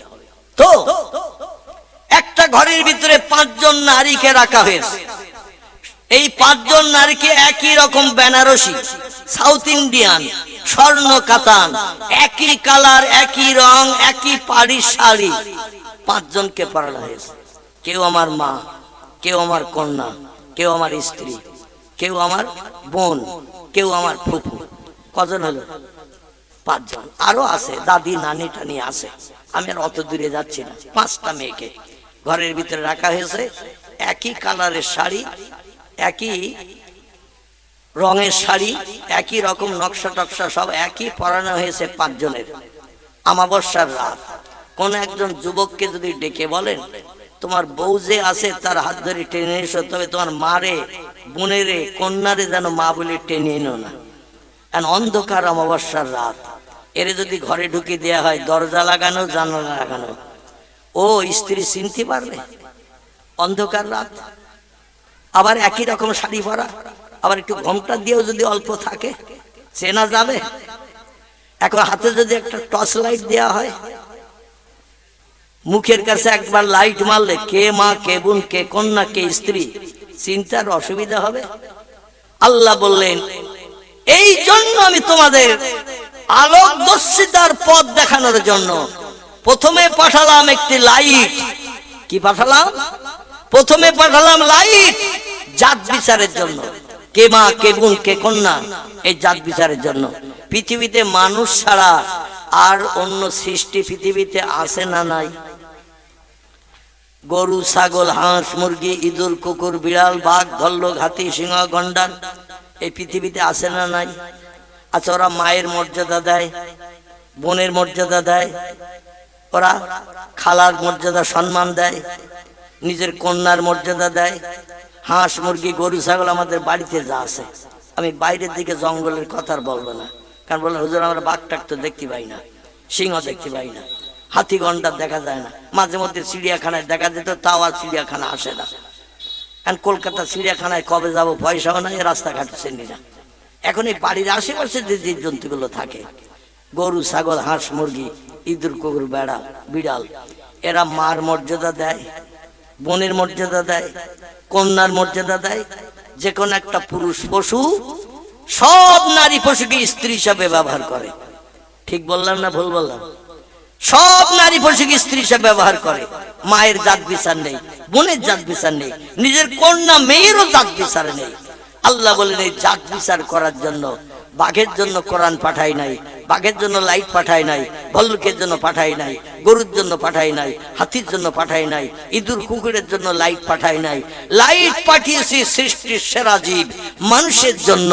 মানুষ যদি লাইটটা ব্যবহার করতে পারে, কোনদিন মা, কন্যা, এমন করে স্ত্রী, আপনজন, আত্মীয় স্বজন, একই ব্লাডের রক্তের কানেকশন যাদের, তারা কোনদিন তার থেকে অত্যাচারিত হবে না। জোরে বলুন সুবহান। 2 নম্বরে আল্লাহ বললেন, প্রথম পাঠালাম লাইট। একটা ছোট্ট প্রশ্ন করি এখানে, এই পৃথিবীতে কোরআন আগে এসেছে না পয়গম্বর মুহাম্মদ রাসূলুল্লাহ আগে এসেছে? জন্ম নিয়েছে আগে কে? পৃথিবীতে এসেছে আগে কে? আগে এসেছেন পয়গম্বর মুহাম্মদ রাসূলুল্লাহ। আর তার বয়স যখন 40 হলো, আল্লাহ তখন পয়গম্বরের হাত বরাবর মানুষকে সুপথ দেখানোর জন্য একটি কিতাব পাঠিয়েছেন। এই কিতাবের নাম আল্লাহ 2 নম্বরে করেছেন, নবীর নাম আগে করেছেন, কারণ নবী পৃথিবীতে আগে এসেছেন, কিতাব পরে এসেছেন। এই জন্য আল্লাহ বলছেন, কিতাবুম মুবিন, প্রকাশ্য খোলা কিতাব তোমাদের জন্য একটি পাঠিয়েছি 2 নম্বরে তওবা হিসাবে। এই কোরআনে যদি মান্যতা দিতে পারো, কোরআন তিলাওয়াত করে মানে মতলব গুলো যদি বাস্তবে রূপ দান করতে পারো, তাহলে ফালা আলাইকা, কোন জিনিসের প্রয়োজন তোমাদের হবে না। মা ফাতাকা মিনহু, ওই কোরআন তোমাদের জন্য যথেষ্ট হয়ে যাবে। চিল্লায়ে বলুন একটু সুবহানাল্লাহ, নারায়ে তাকবীর। এখন এই কোরআন আমরা মানি শুধু ওয়াজ নসিহতে এসে একটু শুনি, পরের দিন সকালবেলা যা ছিলাম তাই। এক বান্ডেল বিড়িওয়ালা 5টা বিড়ি কম কেনে না, 2 প্যাকেট সিগারেট খাওয়া লোক ও 2 প্যাকেটের কম 1 প্যাকেট কেনে না। যে হুজুরের ওয়াজ করেছেন, কোরআন হাদিসের আলোচনায় করেছেন আমাদের কাছে, কোরআন হাদিসের আদর্শের সঙ্গে জীবন চরিত্র গঠন করতে হবে। সিগারেট 2 প্যাকেট খেতাম, এখন আর 2 প্যাকেট খাবো না, 1 প্যাকেট খাবো। আছে রাখো, যা ছিল তাই, পরিবর্তন হতে পারি নাই। আমরা পুরুষেরাও যেমন, নারীরাও কি তেমন। পুরুষেরাও যেমন, নারীরাও তেমন। আল্লাহ নবী বলছেন, 4টি আমল যদি মেয়েরা করতে পারে, ফালা আলাইকা, আর কোন আমলের প্রয়োজন তাদের হবে না। মা ফাতাকা মিনহু, এই 4টি আমল তাদের জান্নাতে যাওয়া থেকে আটকাতে কেউ পারবে না। আসুন কোরআনের আয়াতের দিকে আপনাদের এবারে নিয়ে যাই। বিসমিল্লাহির রহমানির রহিম। ফানকিহু মা তাবা লাকুম মিনান নিসা মাসনা সুলাসা ওয়া রুবা ফাইন খিফতুম আল্লাহ তাআদিলু ফাওয়াহিদাতান আল আখির। চিল্লায়ে বলুন একটু আল্লাহু আকবার। আমার ভাইরা, 4টি আমল পূর্বে বলেছি, আবার একটু বলে নেই। তাহলে বুঝতে সুবিধা হবে। একটি হলো আল্লাহর ফরজ হুকুম, মেয়েদের বাস্তব জীবনে রূপদান করতে হবে। ফরজ হুকুম বলতে 5 ওয়াক্ত নামাজ, রমজানের রোজা, এটা আমাদের জন্য ফরজ। এরপরে জাকাত ফরজ আছে। কোন মেয়েদের যদি ব্যক্তিগত সম্পত্তি থাকে, টাকা পয়সা থাকে, তাহলে তার জাকাত দিতে হবে। ব্যক্তিগত যদি না থাকে, স্বামীর সংসারে খায়, তাহলে ওই মেয়েদের কোনো জাকাতের ব্যবস্থা নাই, এই ফরজের কাজ আদায় করতে হবে না। কিন্তু নিজের ব্যক্তিগত অর্থ সম্পদ থাকলে শতকরা 2.5 টাকা গরিব এতিমের হক ও মেয়েটাকে দিতে হবে। যদি না দেন তাহলে ফরজ হককে আপনি নস্যাৎ করে দিলেন। জোরে বলুন একটু নাউজুবিল্লাহ। প্রথম নম্বরে হুকুম মেয়েদের হলো, মা বোনেরা দূরবর্তী যারা বসে আছেন একটু ভালো করে কথা খেয়াল করবেন। আগামীতে আপনারা জাহান্নামে পুড়বেন, আমি অধম চাই না। আল্লাহ পাক আপনাদের জান্নাত হালাল বানান। 4টি আমল একটু পাকাপাকি করে নেবেন। জলসা আগামী বছর হোক বা না হোক, আজকে থেকে একটু পণ করে নিয়ে নিন। এই 4টি আমল করব মরণের দিন পর্যন্ত। আমরা পুরুষেরাও বলি আমিন। একটা আমল হলো, নারী পুরুষ সবার জন্য আল্লাহর ফরজ হুকুম তামিল করতে হবে। নামাজ 5 ওয়াক্ত পড়তে হবে, তবে এটা প্রাপ্ত বয়স্কর পর থেকে নিয়ে মরণের দিন পর্যন্ত। ছেলেরা সাবালক হয় ওই সময় যেখান থেকে ঘুমের ঘরে স্বপ্ন দোষ হয়। ফতোয়ার কিতাবের কথা বলছি, যেখান থেকে ঘুমিয়ে পড়লে স্বপ্ন দোষ হয়, এখান থেকে ছেলেটা বালেগ হিসাবে বিবেচিত হয়। ওইখান থেকে নিয়ে মরণের দিন পর্যন্ত প্রতিদিন 5 ওয়াক্ত নামাজ তার ফরজ। মেয়েরা যেখান থেকে বালিগা হয়, প্রাপ্তা বয়স্কা হয়, প্রতি মাসে মাসে মেয়েদের একটা রোগ হয় 3-4 দিনের জন্য। আরবিতে তারে হায়েজ বলে, ইংরেজিতে তারে মেন্স বলে, বাংলায় তাদের মাসিক বলা হয় বা ঋতুবতী বলা হয়। এই রোগ মেয়েদের যেখান থেকে শুরু হবে সেইখান থেকে নিয়ে মরণের দিন পর্যন্ত 5 ওয়াক্ত নামাজ মেয়েদের জন্য ফরজ। তবে এই মাসিক যে ঋতুকালটা হয়, যে কদিন অসুচি থাকবে, অপবিত্র থাকবে, আল্লাহ পাক ওই কদিনের জন্য নামাজ মাফ করে দিয়েছেন। ওই কদিনের নামাজ পড়তে হবে না। তবে রমজান মাসে রোজা রাখতে যে যদি দেহ নাপাক হয়, মেয়েদের হয় না, রমজান মাসে রোজা রাখতে রাখতে দেখা যাচ্ছে 5টা 7টা কি 10টা বাকি, হঠাৎ শরীর নাপাক হয়ে গেছে। নাপাক অবস্থায় রোজা রাখা যাবে না। পরবর্তীতে যখন পবিত্রতা অবলম্বন করবে সেখান থেকে রোজা রাখবে। যে কটা দিন শরীর নাপাক থাকার কারণে রোজা নষ্ট হয়ে গেছে, ফাসেদ হয়ে গেছে, ভঙ্গ হয়ে গেছে, পরবর্তী শাওয়াল মাসে সেই রোজা কটা আদায় করে দিতে হবে। ফরজ রোজা 1 মাস। এখানে কথা বলছে, একটু আস্তে কথা বলবা, এ পাশে একটু আস্তে কথা বলে, নইলে তুমি এসো আমরা শুনি। এখানে এসো, আমার ভাইরা একটু পাশে যাও বাবা। আমার ভাইরা, আল্লাহর ফরজ হুকুম হলো এটা। 2 নম্বরে পয়গম্বর বলছেন মেয়েদের আরেকটা কাজ মরণের দিন পর্যন্ত বাস্তব জীবনে রূপদান করতে হবে। সেটি হলো স্বামীকে পরিষেবা দিতে হবে। কোন স্বামী যদি একটাবার আহা কিংবা উহু শব্দ কোন স্ত্রীর ব্যবহারে যদি এরকম আহা শব্দ উচ্চারণ করে, উ শব্দ উচ্চারণ করে, ইল্লা উফেন, কোরআনে বাপ মায়ের সম্পর্কে যেমন তথ্য দেয়া হয়েছে, স্বামীদের সম্পর্ক মেয়েদের এমন তথ্য পরিবেশন করা হয়েছে। আল্লাহ নবী বলছেন, মেয়েদের যদি আল্লাহ ছাড়া কাউকে সেজদা করার অনুমতি হুকুম হতো, আমি মেয়েদের বলতাম তোমরা তোমাদের স্বামীকে সামনে রেখে সেজদা দাও। তাহলে আল্লাহর পরে মর্যাদা কার? কথা বলে, আল্লাহর পরে মর্যাদা হলো মেয়েদের কাছে স্বামীর। কারণ আল্লাহ নবী বলছেন, আল্লাহর পরে যদি সেজদা দেওয়ার কোন হুকুম মেয়েদের থাকতো, তাহলে তার স্বামীর পায়ের কাছে নত হয়ে সেজদা দেওয়ার হুকুম করা হতো। কিন্তু স্বামীকে সেজদা করলে আল্লাহর মর্যাদা সম্মান নষ্ট হবে। এই জন্য মেয়েদের স্বামীকে সেজদা করার অনুমতি দেওয়া হয় নাই। সেজদার যোগ্য ব্যক্তি তিনি, যিনি সব সমস্যার সমাধান করতে পারেন। একটা নারী বিবাহিত হয়ে যখন স্বামীর ঘরে আসে, দেখবেন তার সব দায়িত্ব স্বামীর কাঁধে পড়ে না। এই জন্য স্বামীকে পরিষেবা দিতে হবে ভালো, অখুশি যেন না হয়, আপনার ব্যবহারে যেন স্বামী দুঃখ ব্যথা না পায়। যে আপনি তাকে যত খুশি করবেন আল্লাহ আপনার উপরে তত খুশি হয়ে যাবে। 3 নম্বর মেয়েদের দায়িত্ব হলো, ও দুনিয়ার মেয়েরা, 3 নম্বরের দায়িত্ব হলো একটু পর্দা ফুশিদার ভিতরে থাকতে হবে। আল্লাহ কোরআনে জানিয়ে দিয়েছেন, মাথার তালু থেকে নিয়ে পায়ের গোস পর্যন্ত, আঙ্গুলি পর্যন্ত মেয়েদের ঢেকে রাখা হলো শরীয়তে ফরজ। এটাকে কোরআনের ভাষায় বলা হয়েছে হিজাব। হিজাব হিজাব বাংলায় বলা হয় পর্দা। মেয়েরা চেহারা কোনো পরপুরুষকে দেখাতে পারবে না, কোনো পরপুরুষ যেন কোনো নারীর চেহারা না দেখে, হাত পা মুখ চোখ কিছুই যেন না দেখে। যদি আপনি পর্দা ফুশিয়ে থাকতে পারেন তাহলে আপনার জন্য জান্নাত হালাল হবে, কোনো অসুবিধা জান্নাতে যেতে হবে না। জোরে বলুন একটু সুবহানাল্লাহ।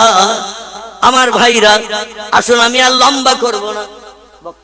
বক্তা আসি না? আচ্ছা, আমার খুব মহব্বতের মানুষ, আমি মনে করছিলাম বক্তা এসে গেছে পাশে, তো ছাড়া চিন্তা ভাবনা করছিলাম। দেখতে দেখতে 9:30 বেজে গেছে। 9টা না, শুধু ভালো লাগলেই তো হবে না, আরো আচ্ছা, যারা ডাকবে সেখানে যেতে হবে। হুজুর তো এক জায়গায় বসে থাকবে না নাকি? ঠিক আছে, বসে। আমার ভাইরা, আল্লাহর ফরজ হুকুম তামিল করতে হবে, স্বামীর পরিষেবা দিতে হবে, পর্দা ফুশিদার ভিতরে থাকতে হবে। এই পর্দা ফুশিদার ভিতরে যদি নারীরা থাকে, আল্লাহর জান্নাতে যাওয়া তাদের আটকাবে না। এখন আমাদের মেয়েরা কেমন পর্দা করে, আল্লাহর ইবাদত বন্দেগী কেমন করে, স্বামী ভক্তি কেমন করে, ও তথ্যগুলো আজকের আমি আর দিতে যাব না। তাহলে আসল যে মরাল কথাটা আমি বলতে চাইছিলাম বক্তৃতার প্রারম্ভে, ও কথাটা আর বলা হবে না। কারণ দেখতে দেখতে 1 ঘন্টা 35 মিনিট মতো হয়ে গেছে। আর 2-10 মিনিট বলবো, একটু ছোট্ট করে দোয়া করব, পরবর্তী বক্তা এসে যাবে ইনশাআল্লাহ। জোরে বলুন একটু আমিন, জোরে বলুন আমিন। কার জীবন ইতিহাস আপনাদের কাছে তুলে ধরবো। তাম দুনিয়ার নারীদের সরদারিনী যিনি, যার নাম উম্মুল খায়ের, হযরতে মা ফাতেমাতুজ জোহরা রাদিয়াল্লাহু আনহা, তার জীবনী বলবো না, বাইজিদ বোস্তামির মায়ের কথা বলবো, ইমাম হাসান বসরির মায়ের কথা বলবো না, রাবিয়া বসরির কথা বলবো। পৃথিবীতে কিছু নারী আল্লাহ আল্লাহ প্রেমিকা হয়ে আল্লাহর জান্নাত হালাল বানিয়েছে, আবার কিছু পুরুষেরাও পৃথিবীতে আল্লাহ আল্লাহ প্রেমিক হয়ে কোরআন এবং বিশ্ব নবীর জীবন আদর্শ জীবনের সঙ্গে প্রতিফলিত করে তারাও জান্নাত হালাল বানিয়েছে। জোরে বলুন একটু সুবহানাল্লাহ, নারায়ে তাকবীর। আমি সব থেকে সেরা নারী যিনি, যার অনুমতি ছাড়া কোনো মেয়ে জান্নাতে ঢুকতে পারবে না, তার জীবনের একটা ছোট্ট ঘটনার কথা আপনাদের কাছে বলি, শুনবেন? যদি শোনেন তাহলে বলি। আলহামদুলিল্লাহ, একটু মহব্বতে দরুদ শরীফ পড়ে নেন। আল্লাহুম্মা সাল্লি আলা সাইয়্যিদিনা মাওলানা ওয়া আলা আলি সাইয়্যিদিনা।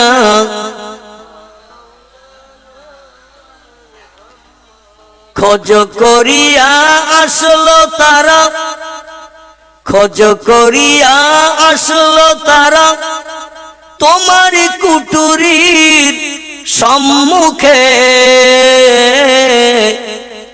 নবী পাকের নূরের ঝলক লাগলো তাদের চক্ষুতে। যে নূরের ওই ঝলক লেগে, যে নূরের ওই ঝলক লেগে চোখ ঝলসে গেল, সেই নবীর ওই মোহাব্বতে দরুদ মুমিন পড়ো। আল্লাহুম্মা সাল্লি আলা মাওলানা মুহাম্মদ ওয়া আলা আলি সাইয়্যিদিনা মাওলানা মুহাম্মদ। বিশ্ব নবীর কন্যা ছিল চারটি। কটি বললাম? চারটি।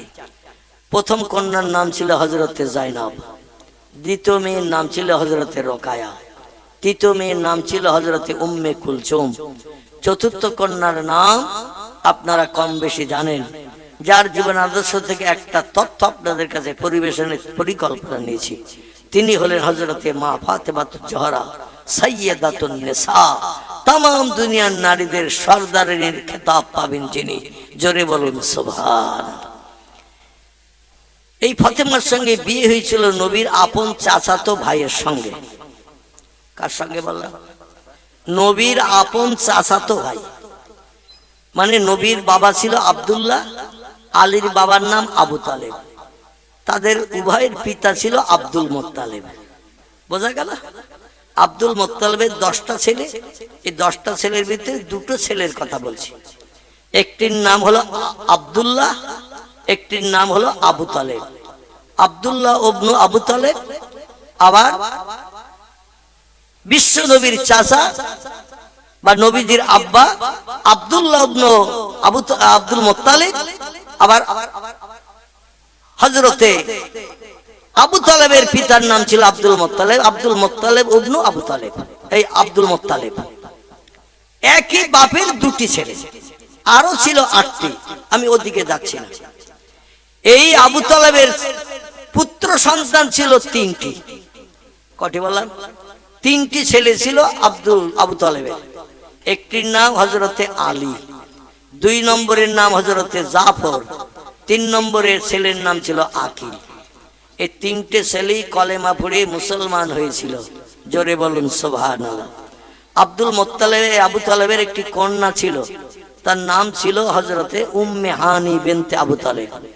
আবু তালেবের মেয়ে উম্মে হানি, এও কলেমা পড়ে মুসলমান হয়েছিল। আবু তালেবের তকদির খারাপ, ভাগ্য খারাপ। 40 বছর বয়স থেকে নিয়ে 53 বছর বয়স পর্যন্ত নবীজির এই 13 বছর রাস্তাঘাটে, পথে, হাটে, মাঠে, ঘরে, বাড়িতে নবীজির মুখে কলেমার দাওয়াত শোনার সুযোগ হয়েছিল আবু তালেবের। কিন্তু তকদির মন্দ হওয়ার কারণে আবু তালেব কলেমা পড়ে মুসলমান হয়নি, যার কারণে আবু তালেবও জাহান্নামী হিসাবে সাব্যস্ত হয়েছে। তবে পয়গম্বর বলছেন, আমার টোটাল উম্মত কিয়ামত পর্যন্ত যত পৃথিবীতে জন্ম নেবে, যদি খোদাদ্রোহী হয় তাদের শাস্তি যেমন অপরাধ তেমন শাস্তি। ওয়াকিমুল ওয়াজনা বিল কিসতি ওয়ালা তুকসিরুল মিজান। মিজানের দাড়ি পাল্লায় পাপ পূর্ণ ওজন করা হবে। শস্য দানা পরিমাণ কাউকে বাড়তি ফ্যাসিলিটি দেওয়া হবে না, কাউকে বাড়তি বিবাদও ফেলা হবে না। যে যেমন আমল করে আসবে আমলের প্রতিদান হাসরে হাতে হাতে দিয়ে দেওয়া হবে। কিন্তু চরম অপরাধ করা সত্ত্বেও, বেঈমান হওয়া সত্ত্বেও, খোদাদ্রোহী হওয়া সত্ত্বেও, ইসলামের বিরুদ্ধে থাকা সত্ত্বেও আমার উম্মতের ভিতরে একটা লোকের আযাব সব থেকে কম হবে, সব থেকে কম হবে। অপরাধ করা সত্ত্বেও, আমার পয়গম্বর বলে না মানা সত্ত্বেও, আমার বিরুদ্ধচারণ করা সত্ত্বেও, ধর্মের বিরুদ্ধ চারণ করা সত্ত্বেও আমার উম্মতের ভিতরে একটা লোকের আযাব কম হবে, শাস্তি কম হবে, অপরাধের শাস্তি পুরোপুরি দেয়া হবে না। সে হলো আমার সাহাবী আলীর বাবা। জোরে বলুন একটু সুবহানাল্লাহ। যার নাম আবু তালেব। এক কথায় আবু তালেবের শাস্তি কম দেয়া হবে। সাহাবীরা বলেন, ইয়া রাসূলুল্লাহ, আবু তালেবের শাস্তি কম বলতেছেন, তো সেই কম শাস্তিটা কি একটু বলেন। নবী বলছেন, জাহান্নামের ভিতরে নিক্ষেপ করা হবে, পায়ে আগুনের জুতো পরিয়ে দেয়া হবে, আগুনের জুতো পায়ে পরিয়ে দেয়া হবে, লোহার শিকল পায়ে বেঁধে দেয়া হবে, কোথাও যেতে পারবে না। এবং ওই আবু তালেবকে লোহার শিকল পায়ে পরিয়ে দিয়ে জাহান্নামের ভিতরে আগুনের জুতা পরিয়ে তারে দগ্ধ করা হবে। এই হলো সব থেকে কম শাস্তি। আর যারা খোদাদ্রোহী, আল্লাহর হুকুমকে মান্যতা দেয় না, নবীর চরিত্র মতো চরিত্র গঠন করে না, এদের শাস্তি কেমন হবে আজকের এই প্রোগ্রামে বসে বসে একটু চিন্তা করার জন্য আমি অনুরোধ করছি। আলহামদুলিল্লাহ। মানে আমার পরের বক্তা না সফল আমি নজর। আল্লাহু আকবার, ওয়ালাইকুম আসসালাম। ইনশাআল্লাহ আমার ভাইরা, আজকের এখানে আমি ইতি করছি। আল্লাহ আবার চারি চক্ষের মিলন ঘটালে অবশ্যই আমাকে স্টেজে বসার আগে একটু অনুরোধ স্মরণ করে দেবেন। আমি যে ঘটনার কথাটা আপনাদের কাছে বলতে চাইছিলাম, নারী হতে গেলে কেমন নারী হতে হবে, আল্লাহ সেদিন আমাদের সকলকে যেন শোনার তৌফিক দান করেন এবং আমাদের মা বোনদের সেই মতো আমল করে চলার তৌফিক দান করেন। সকলে বলুন আমিন। বক্তা এসে গেছে, তিনি বিশেষ করে নতুন বক্তা। আমরা তো বাড়ির মুরগির মতো, ঠিক কি না? বাড়ির মুরগির মতো। এই জন্য যখন ডাকবেন তখন পাবেন ইনশাল্লাহ, যদি ডেট খালি থাকে। আর আমি তখন যখন ডাকবেন তখন পাবেন বলে আপনারা যে বলেন হুজুর দাওয়াত নিতে হবে অমুক দিন, আর যদি অন্য জায়গায় দাওয়াত থাকে তো নিতে পারবো, তো কথার খেলাপ হয়ে যাবে তো নাকি? না, কথার খেলাপ না এটা। মানে ডায়েরি দেখে যদি খালি থাকে অবশ্যই আপনারা পাবেন। যাই হোক, হুজুর এসেছেন, নতুন মুখ, আলোচনা শুনতে থাকুন। ক্যাসেটে আপনারা প্রোগ্রাম শুনতে পান। এখন অধিকাংশ বক্তার ওয়াজ নসিহতের ক্যাসেট মোবাইলের মাধ্যম দিয়ে ইউটিউবেতে আপনারা শুনে থাকেন। আজকে সরাসরি শুনতে থাকুন, কেউ যেন ওঠাউঠি করবেন না। আমি একটু আপনাদের হাত তুলতে বলবো শীতের রাতে, মানে শেষ দোয়া না করা পর্যন্ত কেউ যাবেন না। এই হাতটা একটু তুলতে বলবো, তুলতে পারবেন চাদরের ভিতর থেকে? একটু হাত উঁচু করেন তো দেখি, আমি একটু আশ্বাস নিয়ে যাই। নারায়ে তাকবীর, নারায়ে তাকবীর।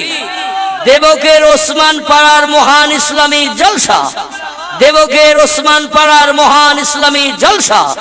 শ্রোতা মণ্ডলী, শ্রোতা মণ্ডলী, ওলামায়ে কেরামগণ, নারায়ে তাকবীর। ওমা আলাইনা ইল্লাল বালাগ। উচ্চ রবে প্রাণ ভরে দরুদ শরীফ। আল্লাহুম্মা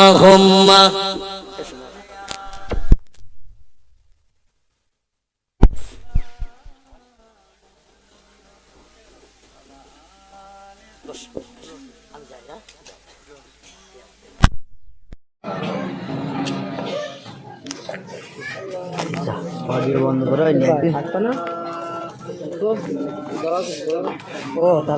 করে হলো পর্দা পুশিদার ভিতরে মেয়েদের থাকতে হবে। 4 নম্বর হলো সতীত্ব রক্ষা করতে হবে। 2 পায়ের মাঝখানে যে যন্ত্রটি নারী পুরুষের আছে, এই যন্ত্রটা হেফাজত করতে হবে। স্বামী ছাড়া আর কেউ ব্যবহার করতে পারবে না। এই 4টি কাজ মেয়েরা যারা জীবনের সঙ্গে আমল করতে পারবে, পয়গম্বর বলছেন তাদের জন্য জান্নাত হালাল হয়ে যাবে। জান্নাতে যাওয়া কেউ বন্ধ করতে পারবে না। তা আমি মায়েদের কাছে অনুরোধ রাখছি, আপনারা রাস্তাঘাটে খোলামেলা আর বেড়াবেন না। হাসি ঠাট্টার মাধ্যম দিয়ে পরিবেশ দূষণ করবেন না। আপনাদের বসার জায়গা করা হয়েছে, কর্তৃপক্ষ ছেলেরা জায়গা করেছেন, সেখানে যেয়ে বসে পড়ুন। অন্ধকার কবরের কথা একটু চিন্তা করুন। হাসরের মাঠের 50,000 বছর লম্বা দিনের চিন্তা করুন, যেদিন বাপ ছেলের হবে না, ছেলে বাপের হবে না, মা মেয়ের হবে না, মেয়ে মায়ের হবে না, স্বামী স্ত্রীর হবে না, স্ত্রী স্বামীর হবে না, বন্ধু বান্ধব কেউ কারো পাশে যেদিন দাঁড়াবে না। সেদিন একজন ব্যক্তি আমাদের জন্য রাহবার কামলিওয়ালা হিসেবে দায়িত্ব পালন করবেন। তিনি হলেন মক্কার জ্যোতি, মদিনার বাতি, আব্দুল্লাহর বেটা, মামিনার নয়নের মণি, যার মধুর নাম মুহাম্মাদুর রাসূলুল্লাহ সাল্লাল্লাহু আলাইহি সাল্লাম। আমরা তার শাফাত সুপারিশ প্রাপ্ত হয়ে কোটি কোটি কোটি কোটি বছর আল্লাহ জান্নাতে যেয়ে যাতে সুখ ভোগ করতে পারি, আল্লাহ সেই তৌফিক আমাদের সকলকে যেন দান করেন। সকলে বলুন আমিন। আর মেয়েরা যদি জান্নাতে ঢুকতে চায়, তাদের একজন ব্যক্তির মাধ্যম দিয়ে জান্নাত হালাল বানাতে হবে, যিনি হলেন সাইয়্যিদাতুন নিসা, উম্মুল মুমিনিন, হযরতে ফাতেমাতুজ জহরা রাদিয়াল্লাহু আনহা, বিশ্ব নবীর প্রাণ প্রিয় কন্যা। মা ফাতেমার অনুমতি ছাড়া কোনো মেয়ে জান্নাতে ঢুকতে পারবে না। ফাতেমার আদর্শ কেমন ছিল, আমি বক্তৃতার ভিতরে যদি ওই লাইনের দিকে যাই, একটা তথ্য আজ পরিবেশন করব। আজকের মেয়েরা কেমন, মা ফাতেমা ছিলেন কেমন, যার কারণে সব নারীদের সরদারানির খেতাব আল্লাহ তারে দিয়েছেন। তার টোটাল জিন্দেগিতে শরীয়তের একটা খেলাপমূলক কাজ মা ফাতেমার জীবনে হয়নি। জোরে বলুন একটু সুবহান। এজন্য আমি অনুরোধ রাখছি, মাইকের মাধ্যম দিয়ে যারা আওয়াজ শুনতে পাচ্ছেন যত সত্তর তাড়াতাড়ি মজলিসের সৌন্দর্য রক্ষার্থে এসে বসে যান। আলহামদুলিল্লাহ আলহামদুলিল্লাহিল্লাযী হাদানা লিহাযা ওয়া মা কুন্না লাউলা আন হাদানাল্লাহ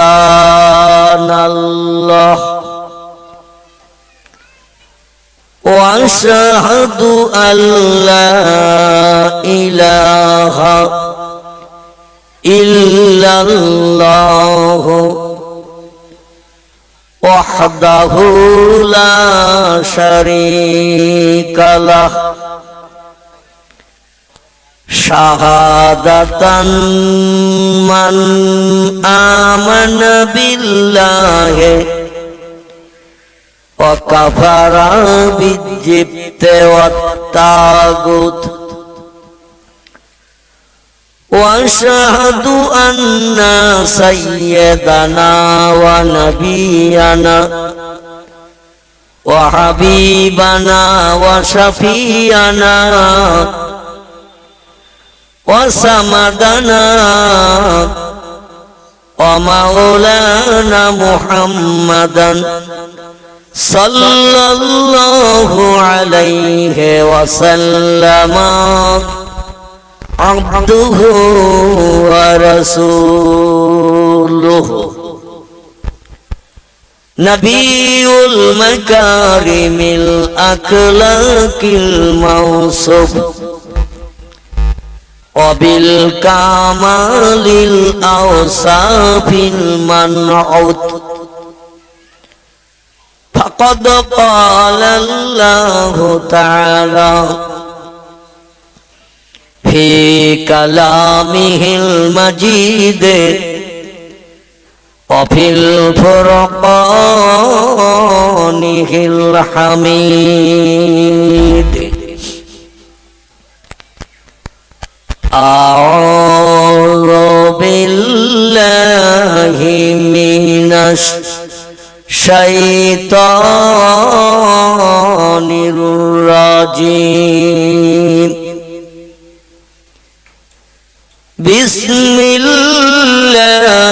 বিসমিল্লাহির রাহমানির রাহিম ফানকিহু মা তাবা লাকুম মিনান নিসায়ে মাসনা সুলাসা ওয়া রুবা' ফাইন খিফতুম আল্লা তা'দিলু ফাওয়াহিদাতান আল আখির وقال النبي صلى الله عليه وسلم إن الله لا ينظر إلى صوركم وأموالكم ولكن ينظر إلى قلوبكم وأعمالكم رواه مسلم وقال الله تعالى في شان حبيبه إن الله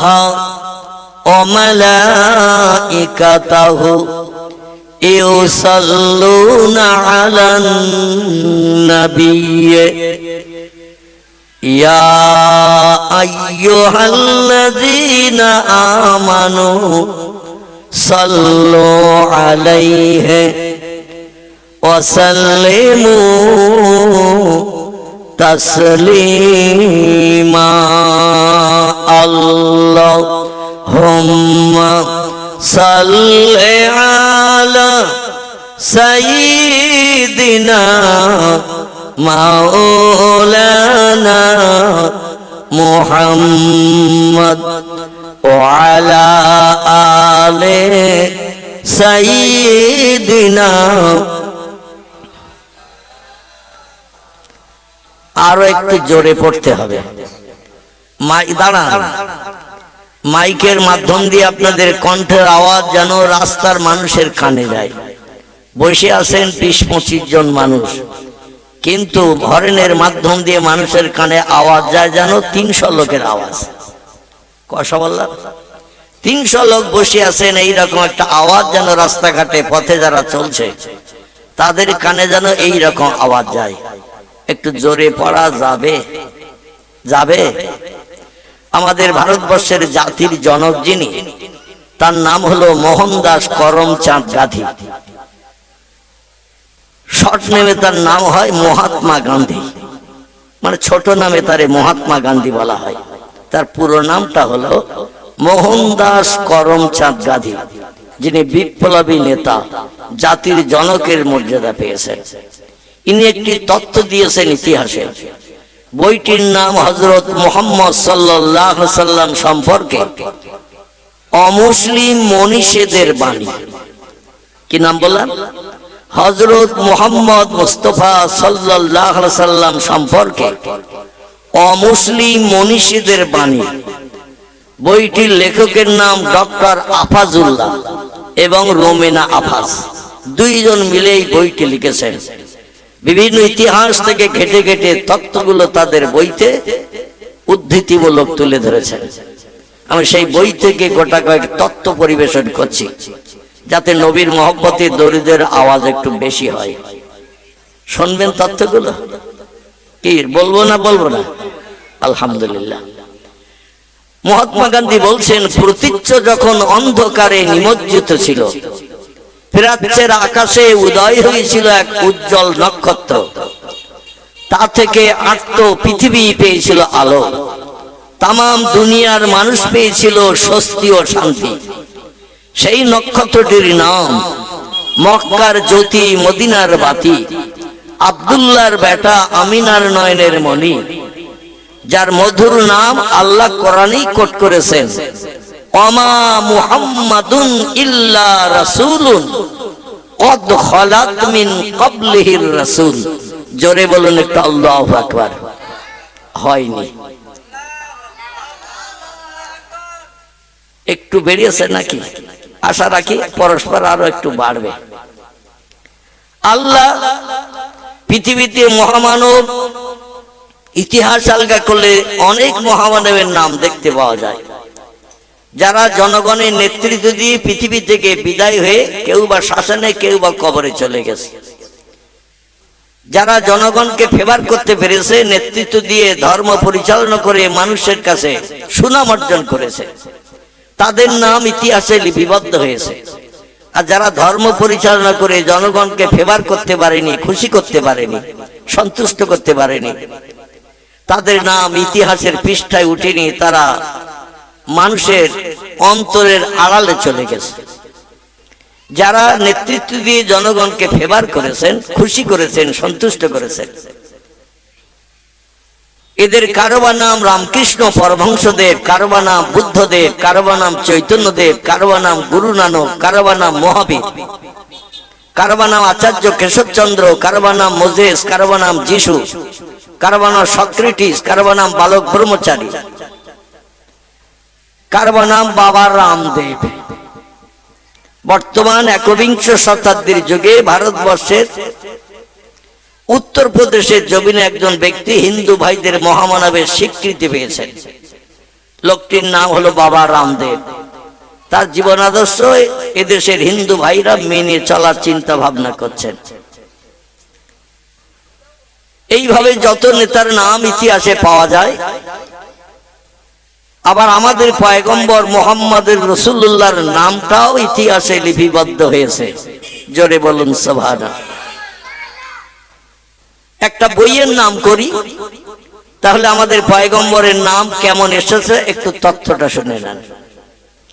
পরে আমি ভারতবর্ষের স্বাধীন ভারতের প্রথম প্রধানমন্ত্রীর কথাটা বলবো। তারই উচ্চ শিক্ষিতা কন্যা, ভারতের প্রথম নারী প্রধানমন্ত্রী যিনি স্বাধীনতার পরে, তার একটু তথ্য আপনাদের কাছে পরিবেশন করব। স্যার রাধাকৃষ্ণ সর্বপল্লীর কথা বলবো, ডক্টর রামনারায়ণ শাস্ত্রীর কথা বলবো, পণ্ডিত হরপ্রসাদ শাস্ত্রীর কথা বলবো, আমাদের পয়গম্বর সম্পর্কে তারা কি কি তথ্য পরিবেশন করেছেন। একটি বইয়ের নাম হলো দা 100। কি নাম বললাম? একটি বইয়ের নাম হলো দা 100, এর বাংলা নাম হলো 100। বাংলা নাম কি? 100 মানে কত? 100। তো একজন ব্যক্তি তিনি একটি বই লিখেছেন, বইটির নাম দিয়েছেন দা 100। এই বইয়ের পৃষ্ঠায় পৃথিবীতে নামি দামি সুনামি ও মহামানবদের জীবন ইতিহাসের উল্লেখ করেছেন। বড় বড় বিজ্ঞানীদের জীবনী লিখেছেন, Rousseau, Plato, Hegel, Montesquieu, Kant, ভয়েল, জার্নাল, মিলি, Thomas Carlyle, William Moore, Edward Gibbon, Goethe, Isaac Newton, Galileo, যারা বড় বড় নামি দামি বিজ্ঞান, হাজারো যন্ত্রপাতি, মেশিন, ব্রেন, মগজ ধোলাই করে জনগণের কল্যাণের জন্য বানিয়ে দিয়েছে, তাদের জীবনী ওই বইতে লেখা আছে। পৃথিবীতে যারা বড় বড় রাষ্ট্রনেতা, যুক্তরাষ্ট্রের ভূতপূর্ব president mister Hoover, German president mister Hitler, ইতালির প্রেসিডেন্ট মিস্টার সিনোর মুসোলিনি, রাশিয়ার প্রেসিডেন্ট মিস্টার মিখাইল গর্বাচেভ, রুশ প্রেসিডেন্ট মিস্টার ইয়েলৎসিন, চীনের প্রেসিডেন্ট মিস্টার শি হংতি, বর্তমান ভারতের প্রধানমন্ত্রী মিস্টার নাম কি? নরেন্দ্র মোদী, যারা দেশ পরিচালনা করে জনগণের সুনাম অর্জন করেছে, দেশের রাষ্ট্রনেতা হয়েছে, জনগণের প্রধান হয়েছেন, তাদের জীবনীও তার বইতে লেখা। আবার এই পৃথিবীতে যারা মহান আদর্শের অধিকারী, চরিত্রের ভিতরে কোনো দোষ ত্রুটি নাই, তাদের জীবনীও তার বইয়ের ভিতরে লিখেছে। এই দুটো তিনটে দলের ভিতর থেকে 100 জন মানুষকে বাছাই করে নিয়ে বইটির নাম দিয়েছেন দা 100। মানে 100 লোকের জীবনী তার বইয়ের ভিতরে লেখা। বইটা এই মোটা, এতটা মোটা। তবে পুরো জন্ম থেকে নিয়ে মরণ পর্যন্ত তিনি লেখেননি, কিছু কিছু মরাল তথ্যগুলো লিপিবদ্ধ করেছেন। তো সব ব্যক্তিদের জীবনী, Rousseau, Plato, Hegel, Montesquieu, Kant, ভয়েল, জার্নাল, মিলি, Thomas Carlyle, William Moore, Edward Gibbon, Goethe, Isaac Newton, Galileo, দর বড় বড় বিজ্ঞানীদের ভিতর থেকে সুনামীয় বিজ্ঞানী যারা, তাদের জীবনী লিখেছেন। পৃথিবীতে মহামানব যারা জনগণকে নেতৃত্ব দিয়ে ধর্মের প্রচার প্রসার করেছেন, আমি তাদের নাম পূর্বে বলেছি। রামকৃষ্ণ পরমহংসদেব, বুদ্ধদেব, চৈতন্যদেব, গুরু নানক, মহাবীর, আচার্য কেশবচন্দ্র, মোজেস, যিশু, সক্রেটিস, বালক ব্রহ্মচারী, বাবা রামদেব। রামদেবের নাম অবশ্য লেখা নাই, কারণ এই বই লেখার পরে ভারতের মানুষের কাছে মহামানবের স্বীকৃতি পেয়েছে। তো লোকটির সমস্ত জীবনীগুলো এক জায়গায় করলেন, 100 মানুষের জীবনী। এই জীবনীগুলো বিজ্ঞানীদের, রাষ্ট্রনেতাদের, মহামানবদের জীবনী এক জায়গায় করে এবার কার নাম দিয়ে প্রথম বইটা শুরু করবেন, এই নিয়ে তিনি চিন্তা